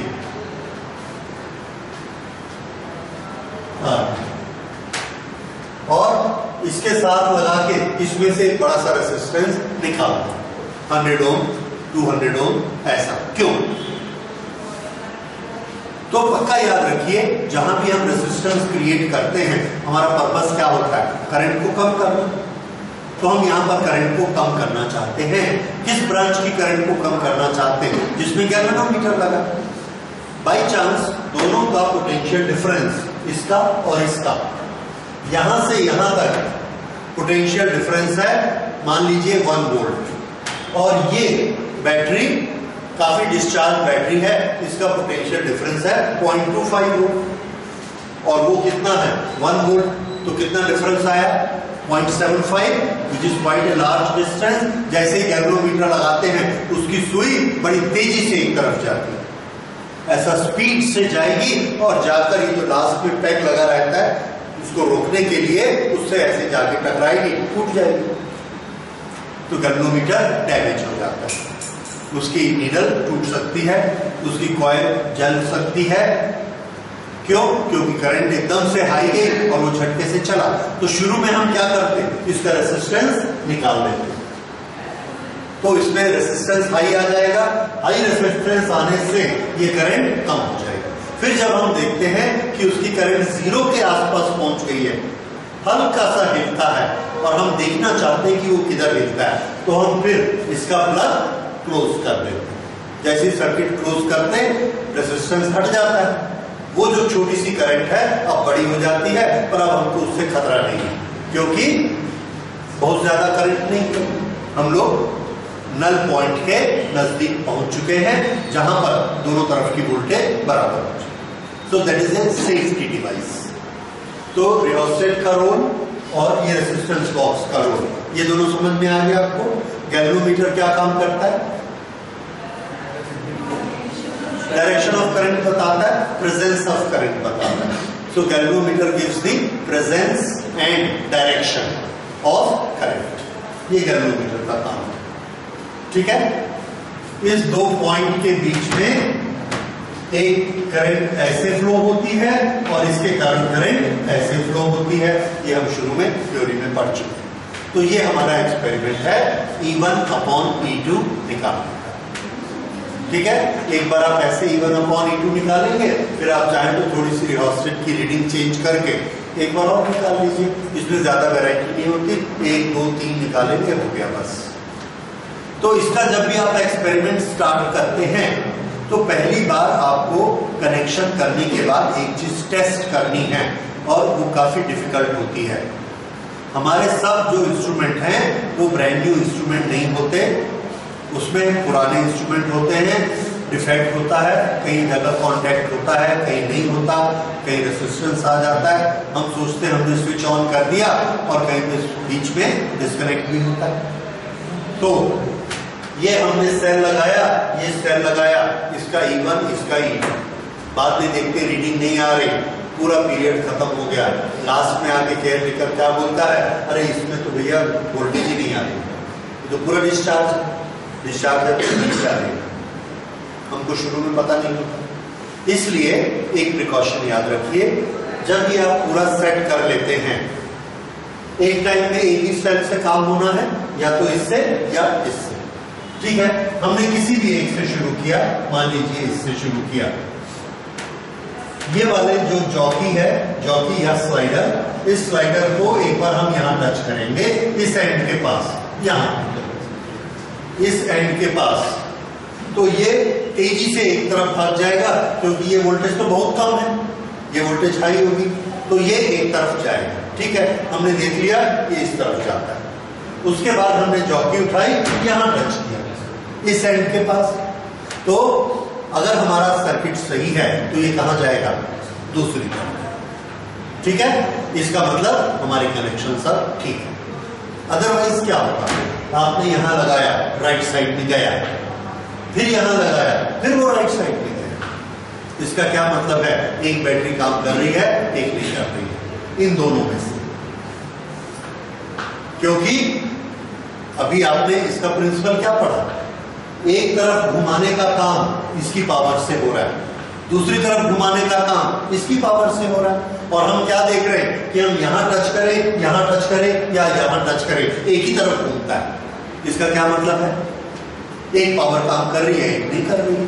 ठीक है, तो हम चेक कर लेते हैं, क्या चेक कर लेते हैं कि ये यहां पर की नहीं लगी होगी ठीक से, यहाँ पे रियोस्टेट का कनेक्शन ठीक से नहीं हुआ होगा, ढीला होगा, ये तार ढीला होगा, कहीं से तार टूटा होगा, ऐसा कुछ होगा। तो ये हमको प्रिकॉशन करने, और मोस्ट ऑफ द स्टूडेंट्स का ज्यादा टाइम इसी में ही वेस्ट होता है। लास्ट में जाके जब 5 मिनट बचते हैं तब जाके सर्किट ठीक होता है, तो रीडिंग के लिए टाइम नहीं बचता। इसीलिए बहुत केयरफुल रहिए रीडिंग बराबर लेने में। और आपको जो कनेक्टिंग वायर मिलते हैं, कनेक्टिंग वायर के ऊपर कॉटन थ्रेड होता है, अगर कॉटन थ्रेड सही आपने स्क्रू से लगा दिया तो उसमें कंडक्शन नहीं होगा, फिर आप देख रहे हो रीडिंग आती नहीं। तो प्रिकॉशन आपको लेना है, शॉर्ट सर्किट भी नहीं होना चाहिए, कॉपर भी ऊपर, कॉपर के ऊपर जहां कनेक्ट करते हैं वहां से धागा हटा देना जरूरी है ताकि कनेक्शन हो जाए। इसको, इसके पास भी वोल्टेज होना चाहिए। हम लोग सब कुछ कर रहे हैं और एलिमिनेटर खराब है तो ये पावर नहीं देगा। इन सब चीजों का टेस्ट क्या है, इन सब चीजों का टेस्ट है कि पूरा सर्किट बनाने के बाद यहां एक तरफ डिफ्लेक्शन और यहां दूसरी तरफ डिफ्लेक्शन, तो इसका मतलब है कि बीच में कहीं जीरो जरूर आएगा, तब हम इसको कर सकते हैं। ठीक है, this is a small precaution. इससे हमने क्या निकाला? E1 upon E2। This is our one experiment. एक दूसरा एक्सपेरिमेंट हमको इसमें करने को बोला जाता है, that is to find internal resistance of cell. हमने देखा सेल के अंदर दो चीजें होती हैं, एक ईएमएफ का सोर्स और दूसरा इंटरनल रेसिस्टेंस। ये जो ईएमएफ का सोर्स है, इसका ईएमएफ अभी हमने निकाला, क्या करके? आई को जीरो करके हमने यहां पे V को कंपेयर करके E1 अपॉन E2 करके उसको कैलकुलेट कर लिया। अब हमसे बोला जा रहा है इसको भी नापिए। R को किस तरह से नापा जाएगा? तो सेकेंड एक्सपेरिमेंट नोट करिए, मेजरमेंट ऑफ इंटरनल रेसिस्टेंस।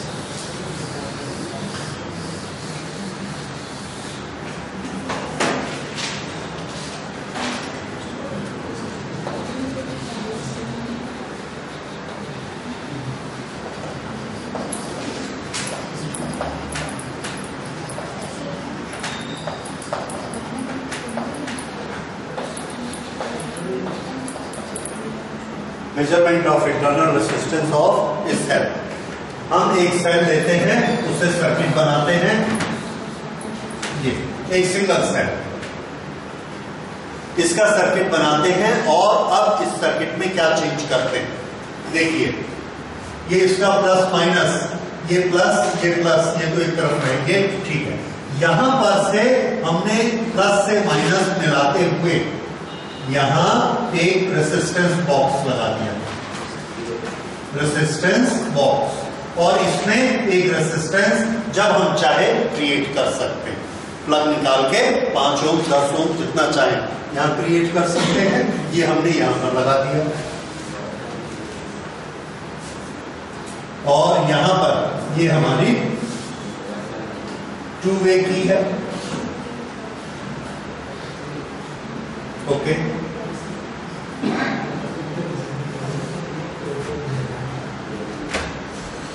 यहां पर हमने स्टेप 1 किया, क्लोज की 1, ये की 1 है, इसको क्लोज कर दिया। कौन सर्किट में आ गया? E1, लेंथ हमने नाप ली L1, close key 1, find null point at L1, then E1 is equal to rho into L1। ठीक है, ये फॉर्मूला हो गया। नल पॉइंट अगर हमको L1 डिस्टेंस पर मिलता है तो E1 की वैल्यू कितनी होगी? rho into L1। ये तो ठीक। अब उसके बाद हम क्या करते हैं? जब हम इसको ऐसे बैलेंस करते हैं तो क्या इसमें से कोई करंट जा रही है? नहीं जा रही है, ओके। फिर हम क्या करते हैं? इसको भी जोड़ देते हैं, की 2 की 1,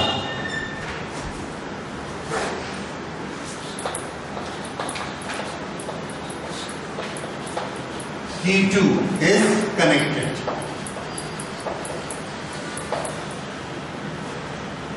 K2 is connected। जैसे ही हम K2 कनेक्ट करते हैं, देखिए क्या होता है। ये हमने कनेक्ट किया, यहां से ये करंट फ्लो होनी शुरू हो जाती है ऐसे। अब इसके सर्किट में, सेल में, ये जो हमने सेल बनाया था, इस सेल में करंट फ्लो हो रही है। अगर इसमें करंट फ्लो हो रही है तो इन दोनों का पोटेंशियल डिफरेंस V, क्या अब ये E के बराबर है? अब नहीं। कब वो E के बराबर होता है? जब करंट फ्लो नहीं होती। तो अब ये कितना है? तो आंसर है this V is equal to I into R। अगर बाहर वाले R से हम कंपेयर करें, इस R से अगर इससे करेंगे तो ये V किसके बराबर होता है? E minus I into internal resistance R। ये ऐसा आएगा।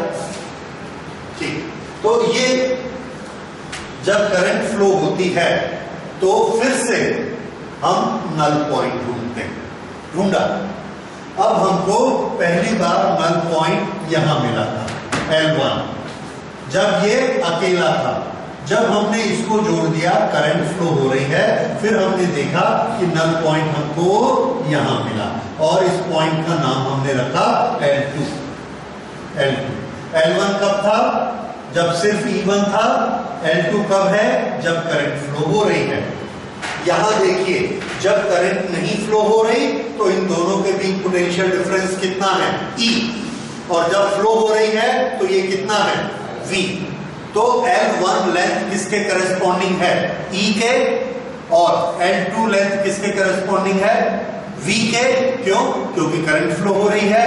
तो हमको दूसरा इक्वेशन क्या मिलता है इसमें?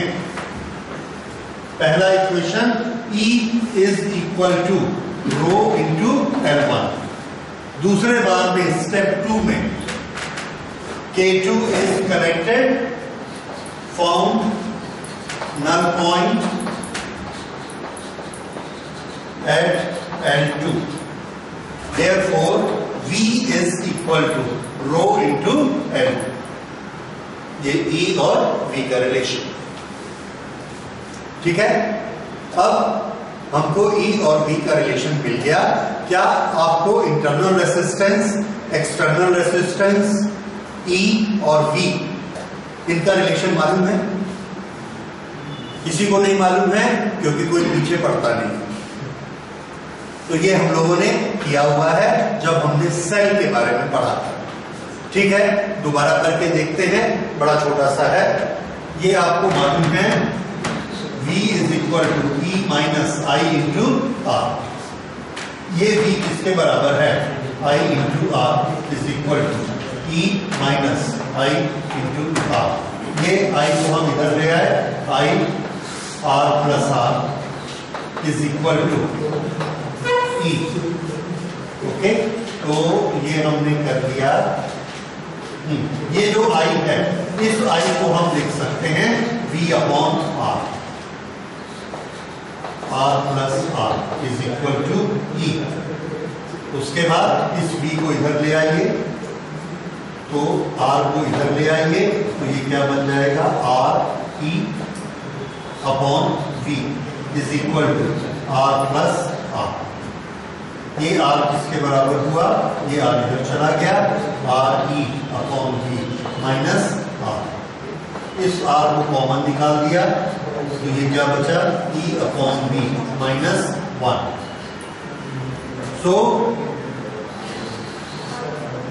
Small r is equal to capital R E upon V minus 1।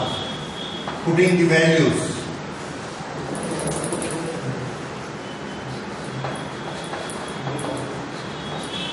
values, R is equal to capital R E upon V। E किसके बराबर है?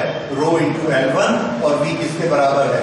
Rho into L2। रो और रो कैंसिल हुआ, L1 अपॉन L2 माइनस 1। ये R क्या है? External resistance, जो हमने रेसिस्टेंस बॉक्स से निकाला था और यहां पर फ्लो कराएंगे। It is that resistance. तो ये R की वैल्यू आई।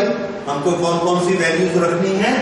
R, L1, L2, internal R आ गया। ओके, इस चीज को अभी आपने स्टेप में देखा, एक बार थोड़ा कंटिन्यूटी में एक बार और देख लीजिए, समझ आएगा। ये थोड़ा सा शुरू में ऑकवर्ड लगता है, पर इट इज वेरी सिंपल, और एक ही रीडिंग में इसका आंसर आ जाता है। लेकिन स्टूडेंट इससे डरते हैं, पता नहीं क्यों डरते हैं, समझ में नहीं आता किस तरह से करते हैं, शायद इसलिए। फिर से देखिए, एक तो ये प्रिंसिपल में या कैलकुलेशन में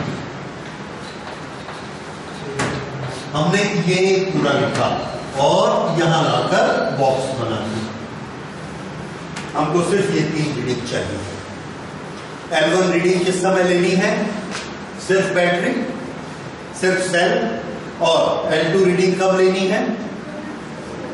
रेसिस्टेंस बॉक्स में से रेसिस्टेंस निकालना है, वो आर की रीडिंग, फिर यहां करंट फ्लो होने लगेगी क्योंकि हम इसको जोड़ देंगे दोनों को, और फिर से इसका नल पॉइंट लेंगे, दैट इज L2 रीडिंग। इस तरह से L1 L2 हमको निकालना है, ठीक है।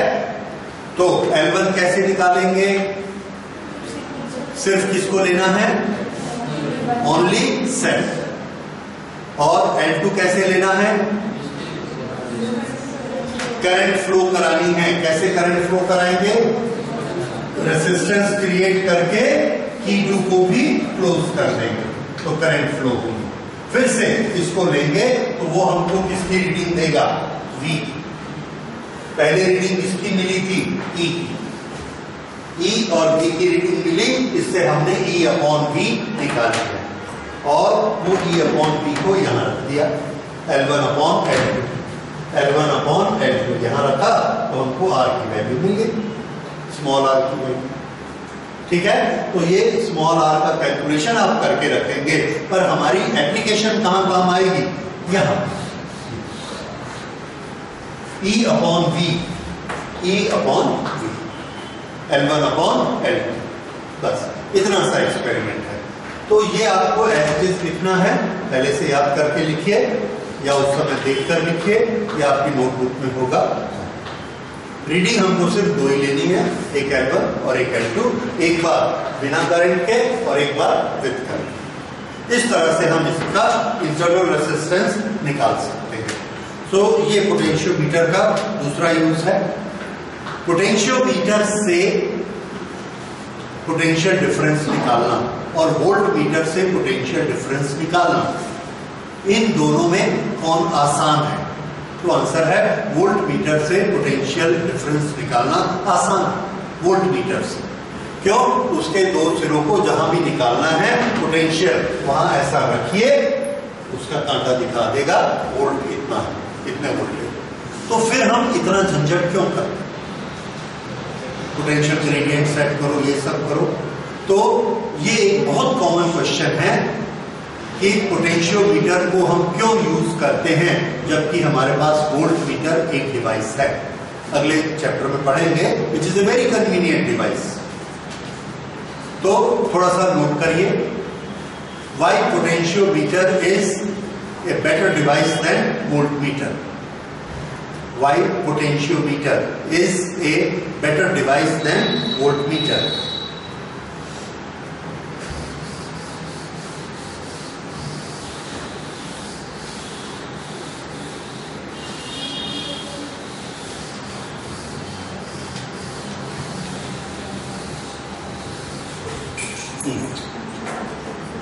वोल्टमीटर लिखिए पहला, voltmeter draw some current from the circuit.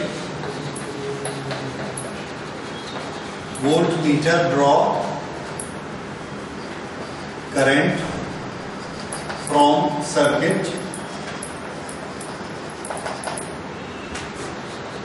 for its own working.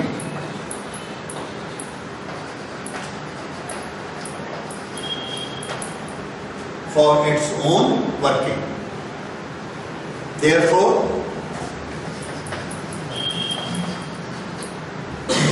it decreases the potential difference.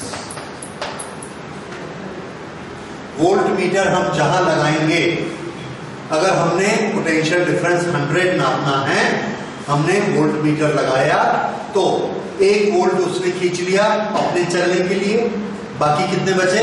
99, और हमको नाप के वो दिखा देगा 99। पर वो 99 करेक्ट है क्या? नहीं है। एक्चुअली क्या जिसको हम नापने गए थे कितना था? 100, पर 1 वोल्ट के लायक एनर्जी उसने खुद को चलने के लिए ली, और वो जरूरी है। अगर वो नहीं लेगा, चलेगा नहीं, तो हमको रीडिंग कैसे दिखेगी? लेकिन वो रीडिंग करेक्ट नहीं होती। फिजिक्स में हम वो वाली रीडिंग ज्यादा अच्छी मानते हैं जो जीरो करंट वाली रीडिंग होती है, बैलेंसिंग वाली।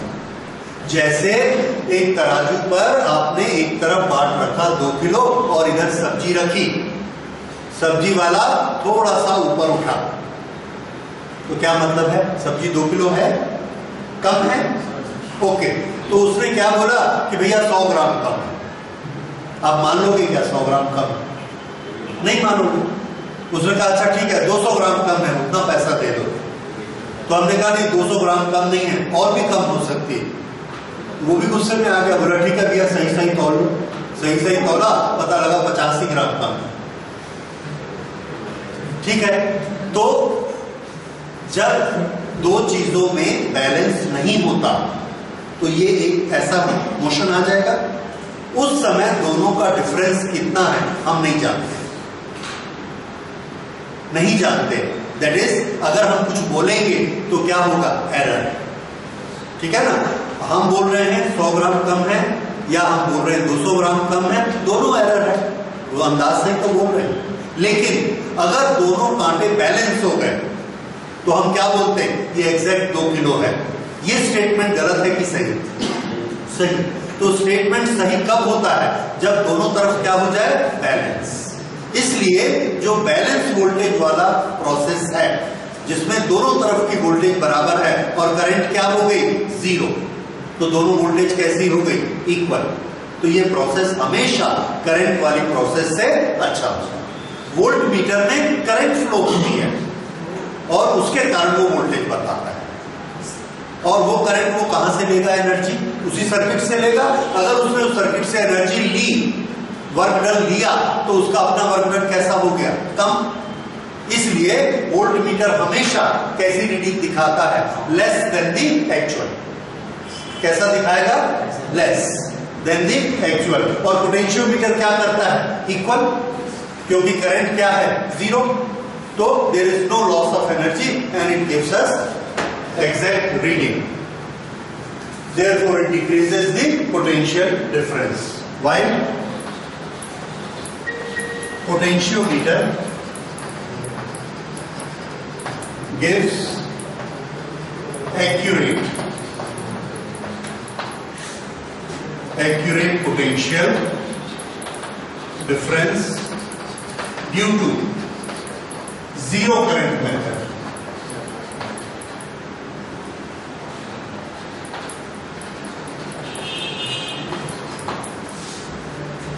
तो जीरो करंट में लॉस क्या होगा एनर्जी का? 0। Second, potentiometer is much more precise.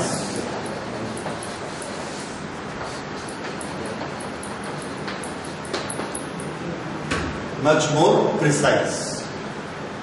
It has no moving part.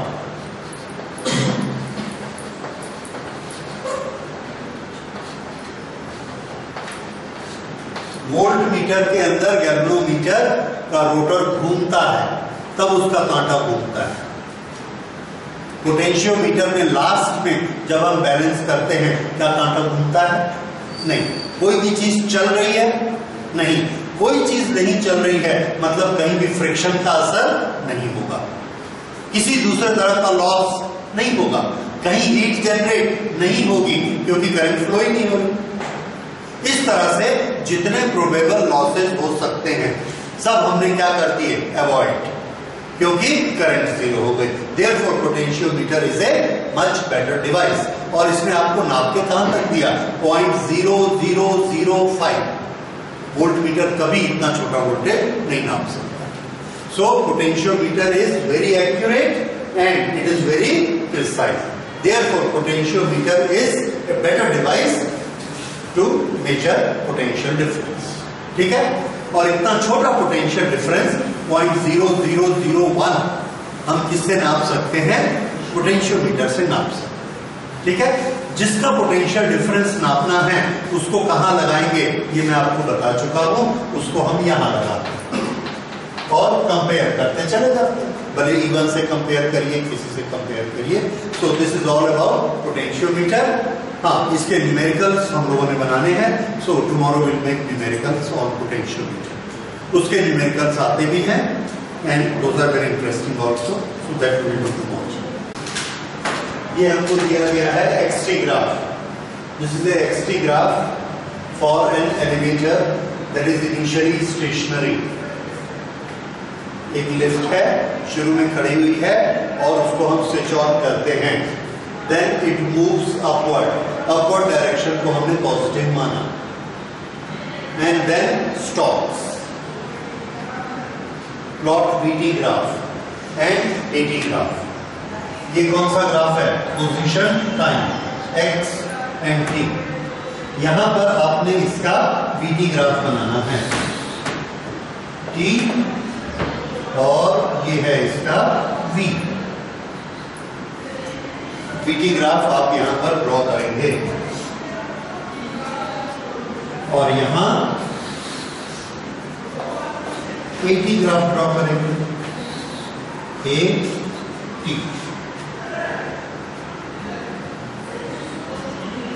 Okay, तो ये दोनों ग्राफ आपने ड्रॉ करने हैं। इसकी पोजीशन को देखिए, शुरू में पोजीशन कैसी है व्हेन द टाइम इज 0, पहले बना लीजिए, then we will discuss it one by one.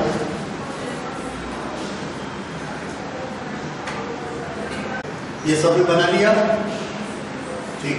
अब नीचे शुरू करते हैं।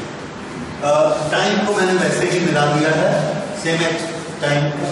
अच्छा, शुरू में देखिए टाइम हमने सेकंड्स में लिया है, 0 सेकेंड, 1 सेकेंड, 1.5 सेकेंड तक पोजीशन चेंज हुई कि नहीं हुई?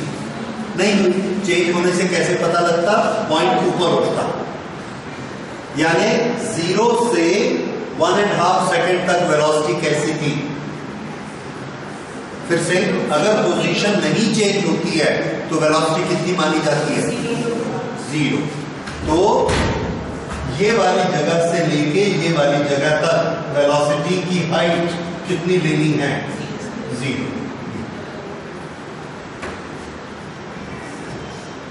उसके बाद यहां से हम ले सकते हैं यहां तक। ये कैसा है? Straight line, straight line slope. Straight line flow क्या दिखाता है एक्सटी ग्राफ में? वेलोसिटी। ठीक है, कैसी वेलोसिटी? इंक्रीजिंग कि डिक्रीजिंग? नहीं,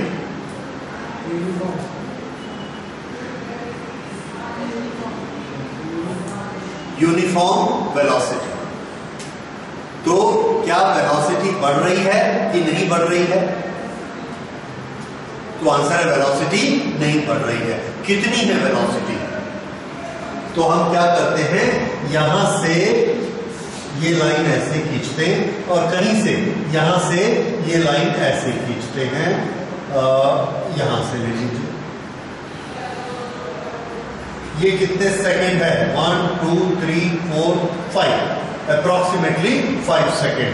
और ये कितना डिस्टेंस है? यहां से शुरू किया, 5 10 15 20 मीटर। 20 मीटर कितने सेकंड में? 5 सेकंड में। 20 मीटर 5 सेकंड। तो वेलोसिटी कितनी कैलकुलेटेड है? 4। यानी जब ये नंबर 3 पर पहुंचता है तो इसकी वेलोसिटी कितनी हो जाती है? 4। ये 3 सेकंड में इसकी वेलोसिटी हमने ले ली 1 2 3 4। ये 4 वेलोसिटी।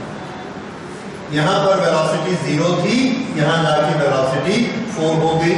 ये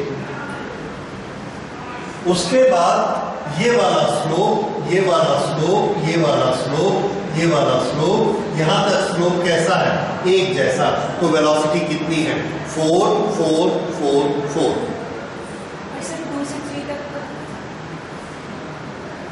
2 से 3 तक का उसको हमने मान लिया कि यहां वेलोसिटी 0 है और यहां 4 है, तो 0 से 4 ऐसा मिला दिया।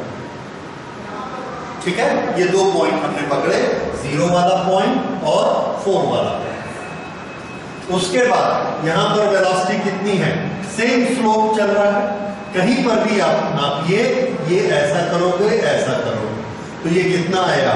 10 डिवाइडेड बाय 2.5।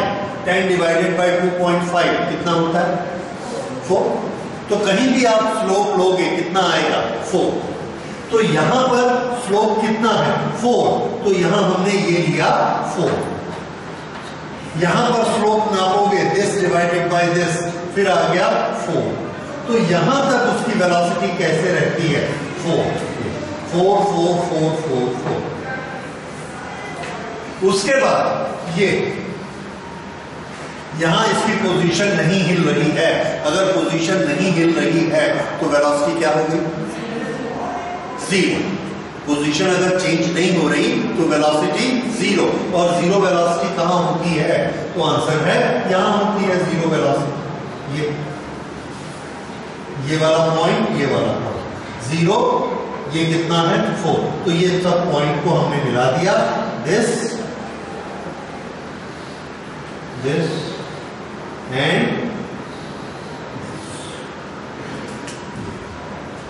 ये कौन सा ग्राफ बना, VT ग्राफ। समझ आया?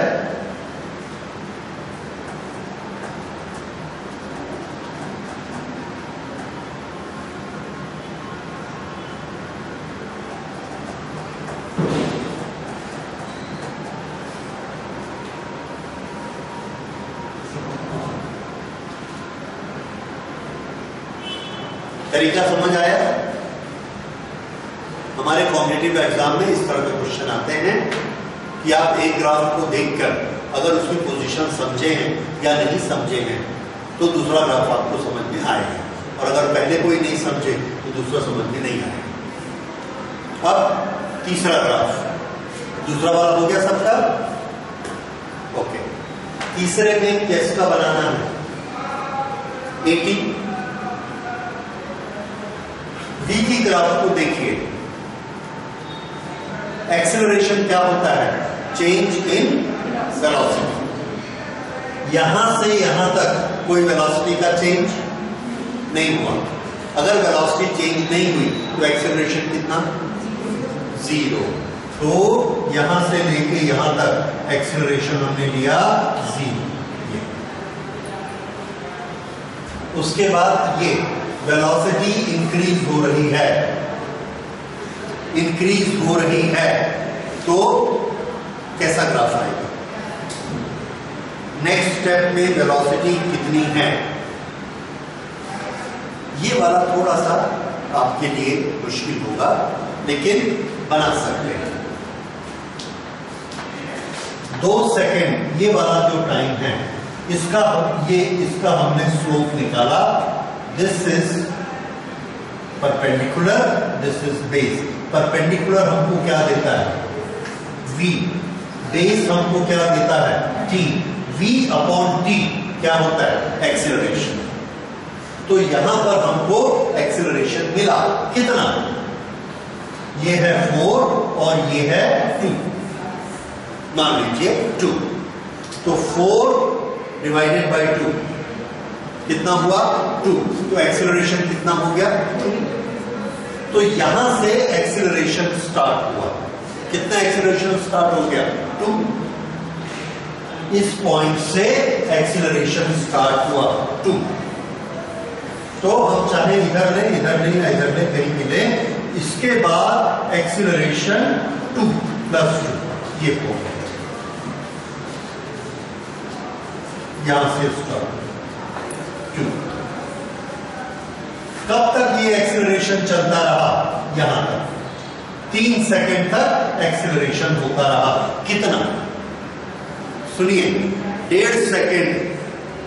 ये स्लोप देखो, सिर्फ इतना सा ये स्लोप, ये क्या दिखाता है एक्सीलरेशन। कितना एक्सीलरेशन 2। ये वाला स्लोप क्या दिखाता है एक्सीलरेशन, कितना एक्सीलरेशन 2। ये वाला स्लोप 2, ये वाला स्लोप 2, ये वाला स्लोप 2। सबके करस्पॉन्डिंग पॉइंट कहां आएंगे 2, ये भी 2, ये भी 2, ये भी 2, सब 2 2 है ना, क्योंकि हर जगह पर एक्सेलरेशन कितना 2। ये पॉइंट यहां ग्राफ आगे बढ़ गया, यहां पहुंच के वेलोसिटी का चेंज क्या हो गया, नो चेंज। यहां वेलोसिटी कितनी है 4, यहां भी 4, यहां भी 4. How much is change in velocity 0. अगर चेंज इन वेलोसिटी 0 है तो एक्सेलरेशन कितना हुआ 0. तो इस पॉइंट से फिर एक्सेलरेशन कितना लेना है 0. इस पॉइंट से एक्सेलरेशन फिर कितना हो गया 0. ये अगला पॉइंट ये. अब यहां देखिए 4 4 4 4 4 4 4. No change in velocity. What does that mean? How much is acceleration? 0. तो यहां तक एक्सेलरेशन कैसा रहा 0.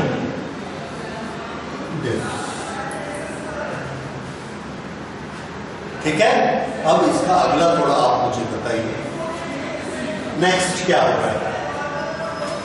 नेक्स्ट मतलब कहां सेकंड नंबर 8 से सेकंड नंबर 9 तक वेलोसिटी क्या हो रही है कम होने से एक्सीलरेशन कैसा होता है पॉजिटिव की नेगेटिव नेगेटिव. तो ग्राफ किधर बनेगा वेरी गुड. समझ आया नीचे. अब यहां से एक्सीलरेशन स्टार्ट हो गया कितना ये कितना कैसे निकालोगे. 2 पॉइंट पकड़ो जहां कन्वीनियंट हो. 2 लाइन पकड़नी चाहिए ये लाइन और ये लाइन. इसके बीच ये टाइम कितना है ये 1. वेलोसिटी में चेंज कितना हो गया 4 से 0. तो एक्सेलरेशन कितना चेंज इन वेलोसिटी कितनी है 4. टाइम कितना 1. एक्सेलरेशन का फॉर्मूला क्या change in velocity divided by time. कितना हुआ एक्सेलरेशन -4. बिल्कुल ठीक -4. यहां पर एक्सेलरेशन कितना था ये 4 और ये है 1.5. ओके 1.5 को हमने मान लिया 2. यहां से ऐसा स्टार्ट किया. लेट अस से इट वाज लाइक दिस. तो ये रहा 4 और ये रहा 2. तो एक्सेलरेशन कितना 4/2 इज 2. एक्सेलरेशन कितना 2. इसलिए ये वाली हाइट हमने कितनी ली 2. 1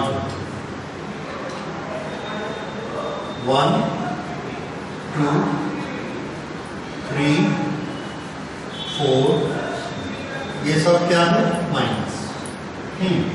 अब बताइए इस 8वें से 9वें तक एक्सेलरेशन की वैल्यू आपने कितनी निकाली -4. कब शुरू हुआ ये -4 ठीक 8वें सेकंड में शुरू हो गया. इंतजार नहीं किया. तो ठीक 8वें सेकंड में एक्सेलरेशन कहां पहुंच गया -4. और -4 -4 -4 -4 -4 कब तक रहा 9 तक. -4 -4 -4 -4 -4 9 सेकेंड तक. उसके बाद change in velocity 0. No change. तो एक्सेलरेशन 0. एक्सेलरेशन 0 कहां है यहां है. एक्सेलरेशन 0 यहां नहीं है. तो इसको तुरंत कहां आना पड़ा अगला पॉइंट यहां पर. तो यहां से ये उसके बाद एक्सेलरेशन 0 0 0 0 ये 0.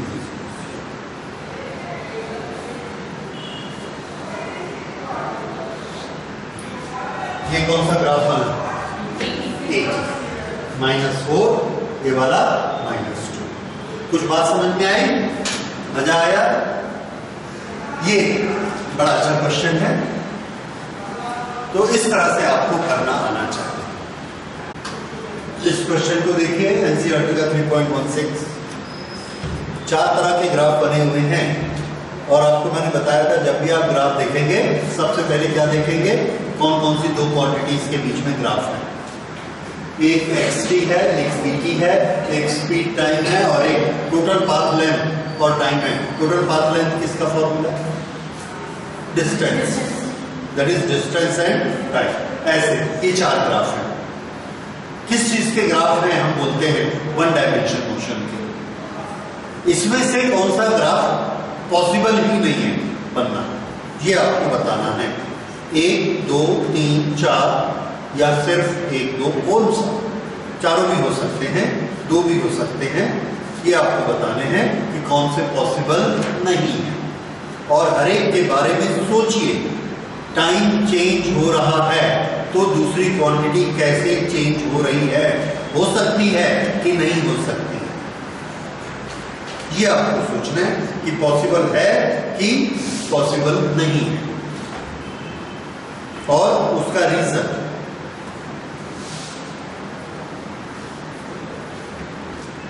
ओके, शुरू करते हैं। सबसे पहले ग्राफ नंबर 1 2 3 4।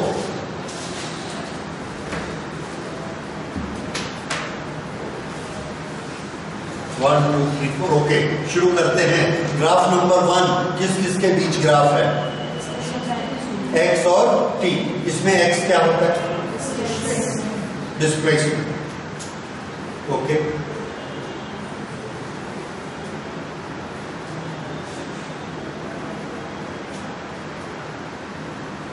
पॉसिबल है या पॉसिबल नहीं है?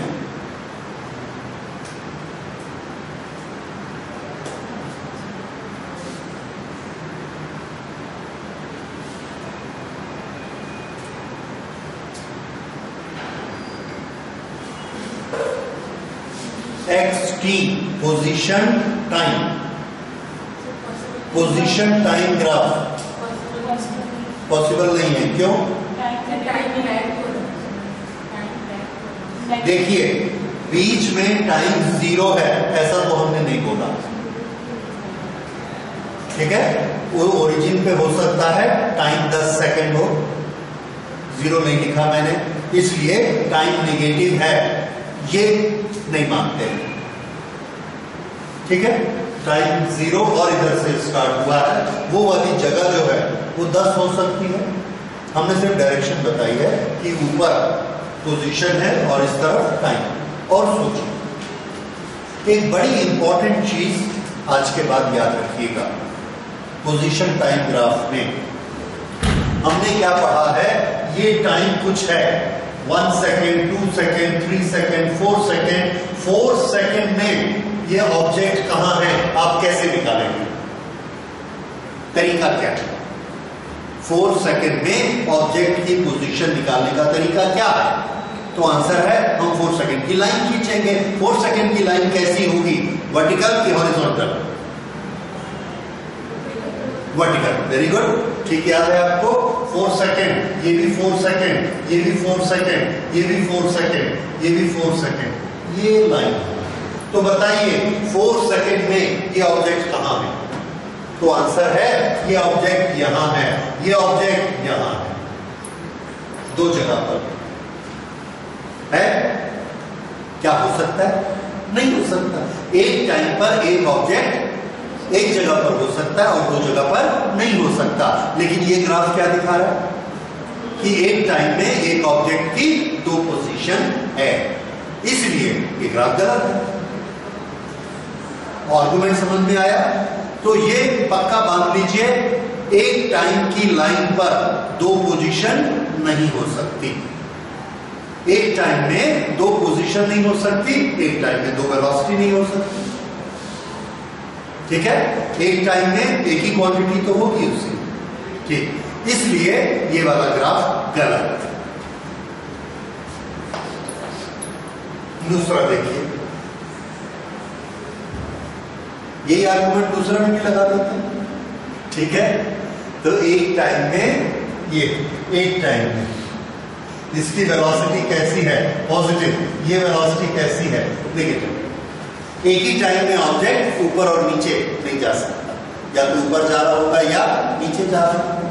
So this is also not possible because at the same time there can not be 2 velocities, right? उसी तरह से अब ये 2 हो गए, तीसरे पे आए। Speed and time. यहां आप कहीं भी टाइम पे लाइन खींचेंगे आप देखेंगे एक ही बार काटता है, तो वो वाले कारण से हम इसको कैंसिल नहीं कर सकते कि एक टाइम पे 2 बता रहा है, ये तो 2 नहीं बताता। बाकी चीजें चेक करो।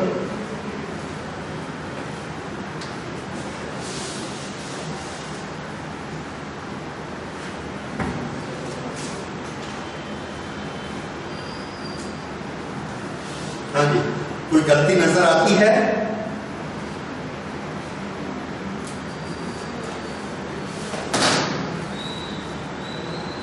ओके, इसमें गलती ये है, speed is always positive and it is never negative, जबकि ये ग्राफ दोनों तरफ बना हुआ है, positive and negative. Therefore this is wrong.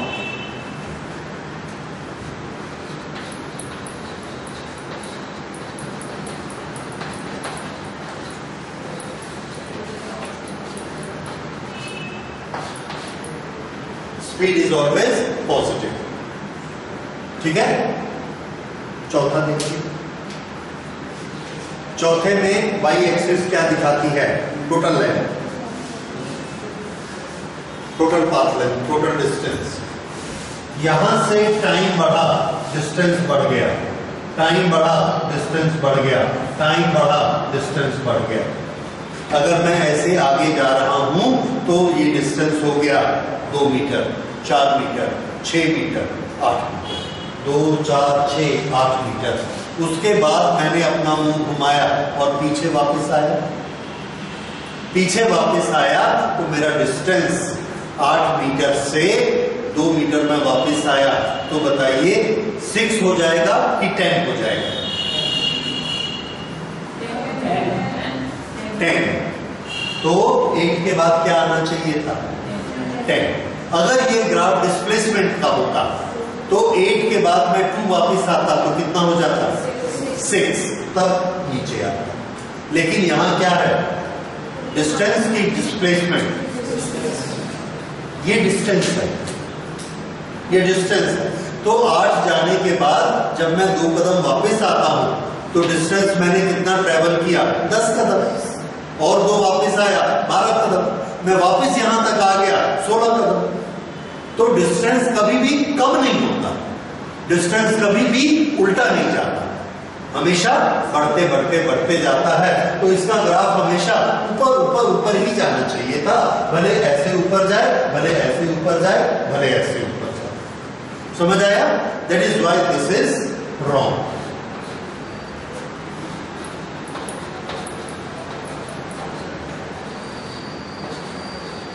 Distance never decrease on adding.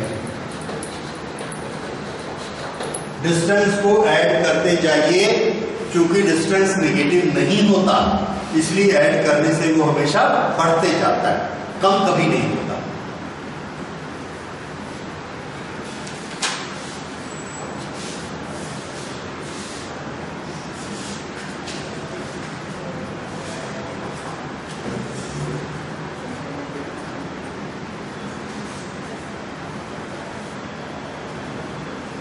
हाँ जी, हो गया?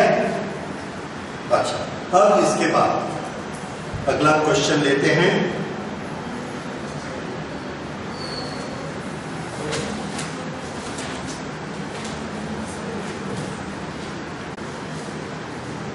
ये हमारे 3 ग्राफ हैं, ग्राफ नंबर 1, ग्राफ नंबर 2, 3। तीनों की क्वांटिटीज चेक करिए, किस किस के बीच रिलेशन है? Position time, velocity time, acceleration time. Right. अब हमारा क्वेश्चन क्या कहता है? This is NCERT 3.19।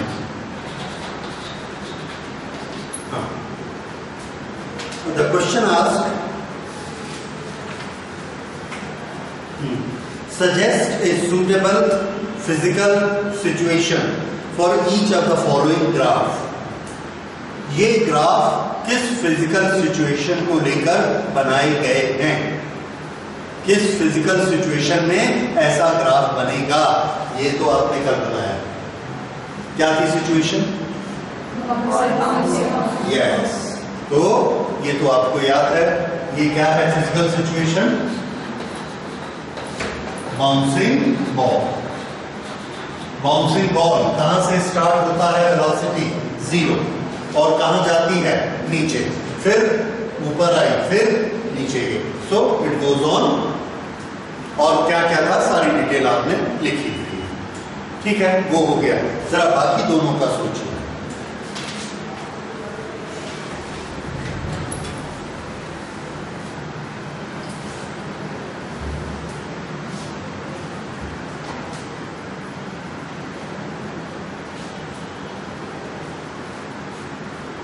X T, वो मैंने थोड़ा सा मिस्टेक कर दी है, करेक्ट कर लेता हूं।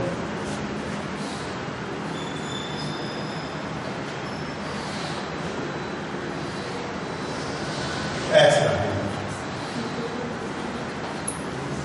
This is the graph.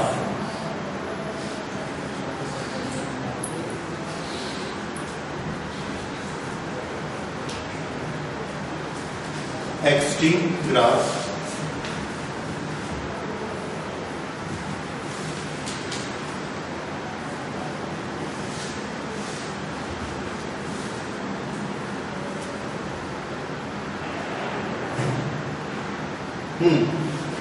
शुरू करते हैं। इस टाइम पर पोजीशन कितनी है 0, हाइट क्या दिखाती है पोजीशन, इस टाइम पर 0, इस टाइम पर 0, इस टाइम पर 0। वेलोसिटी कैसी है 0 और पोजीशन भी कैसी है 0, यानी ऑब्जेक्ट कहां है हमारे पास। जब ये वाला टाइम आता है तो ऑब्जेक्ट कहां है हमसे दूर, किस तरफ, पॉजिटिव की नेगेटिव, पॉजिटिव, तो हमने माना पॉजिटिव इस तरफ। तो इस टाइम में ये किधर चला गया, इधर, ठीक है। उसके बाद थोड़ी देर बाद वो कहां आ गया, ये पोजीशन कितनी है हाइट, वापस। उसके बाद कहां चला गया, इधर खड़ा हो गया, ठीक है। So this is what to and fro motion. इधर गया, वापस आया, इधर गया, खड़ा हो गया। अगर वापस आता तो हम इसको फिर से कहां लाते 0 से, लेकिन ये वहीं खड़ा है। So a person moves to left, comes back to its position, again moves to right and remain there। समझ आया?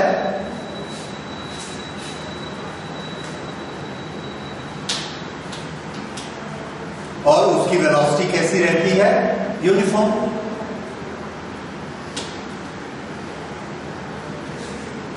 Person moves to left, come back to original position, then moves to right।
हो गया।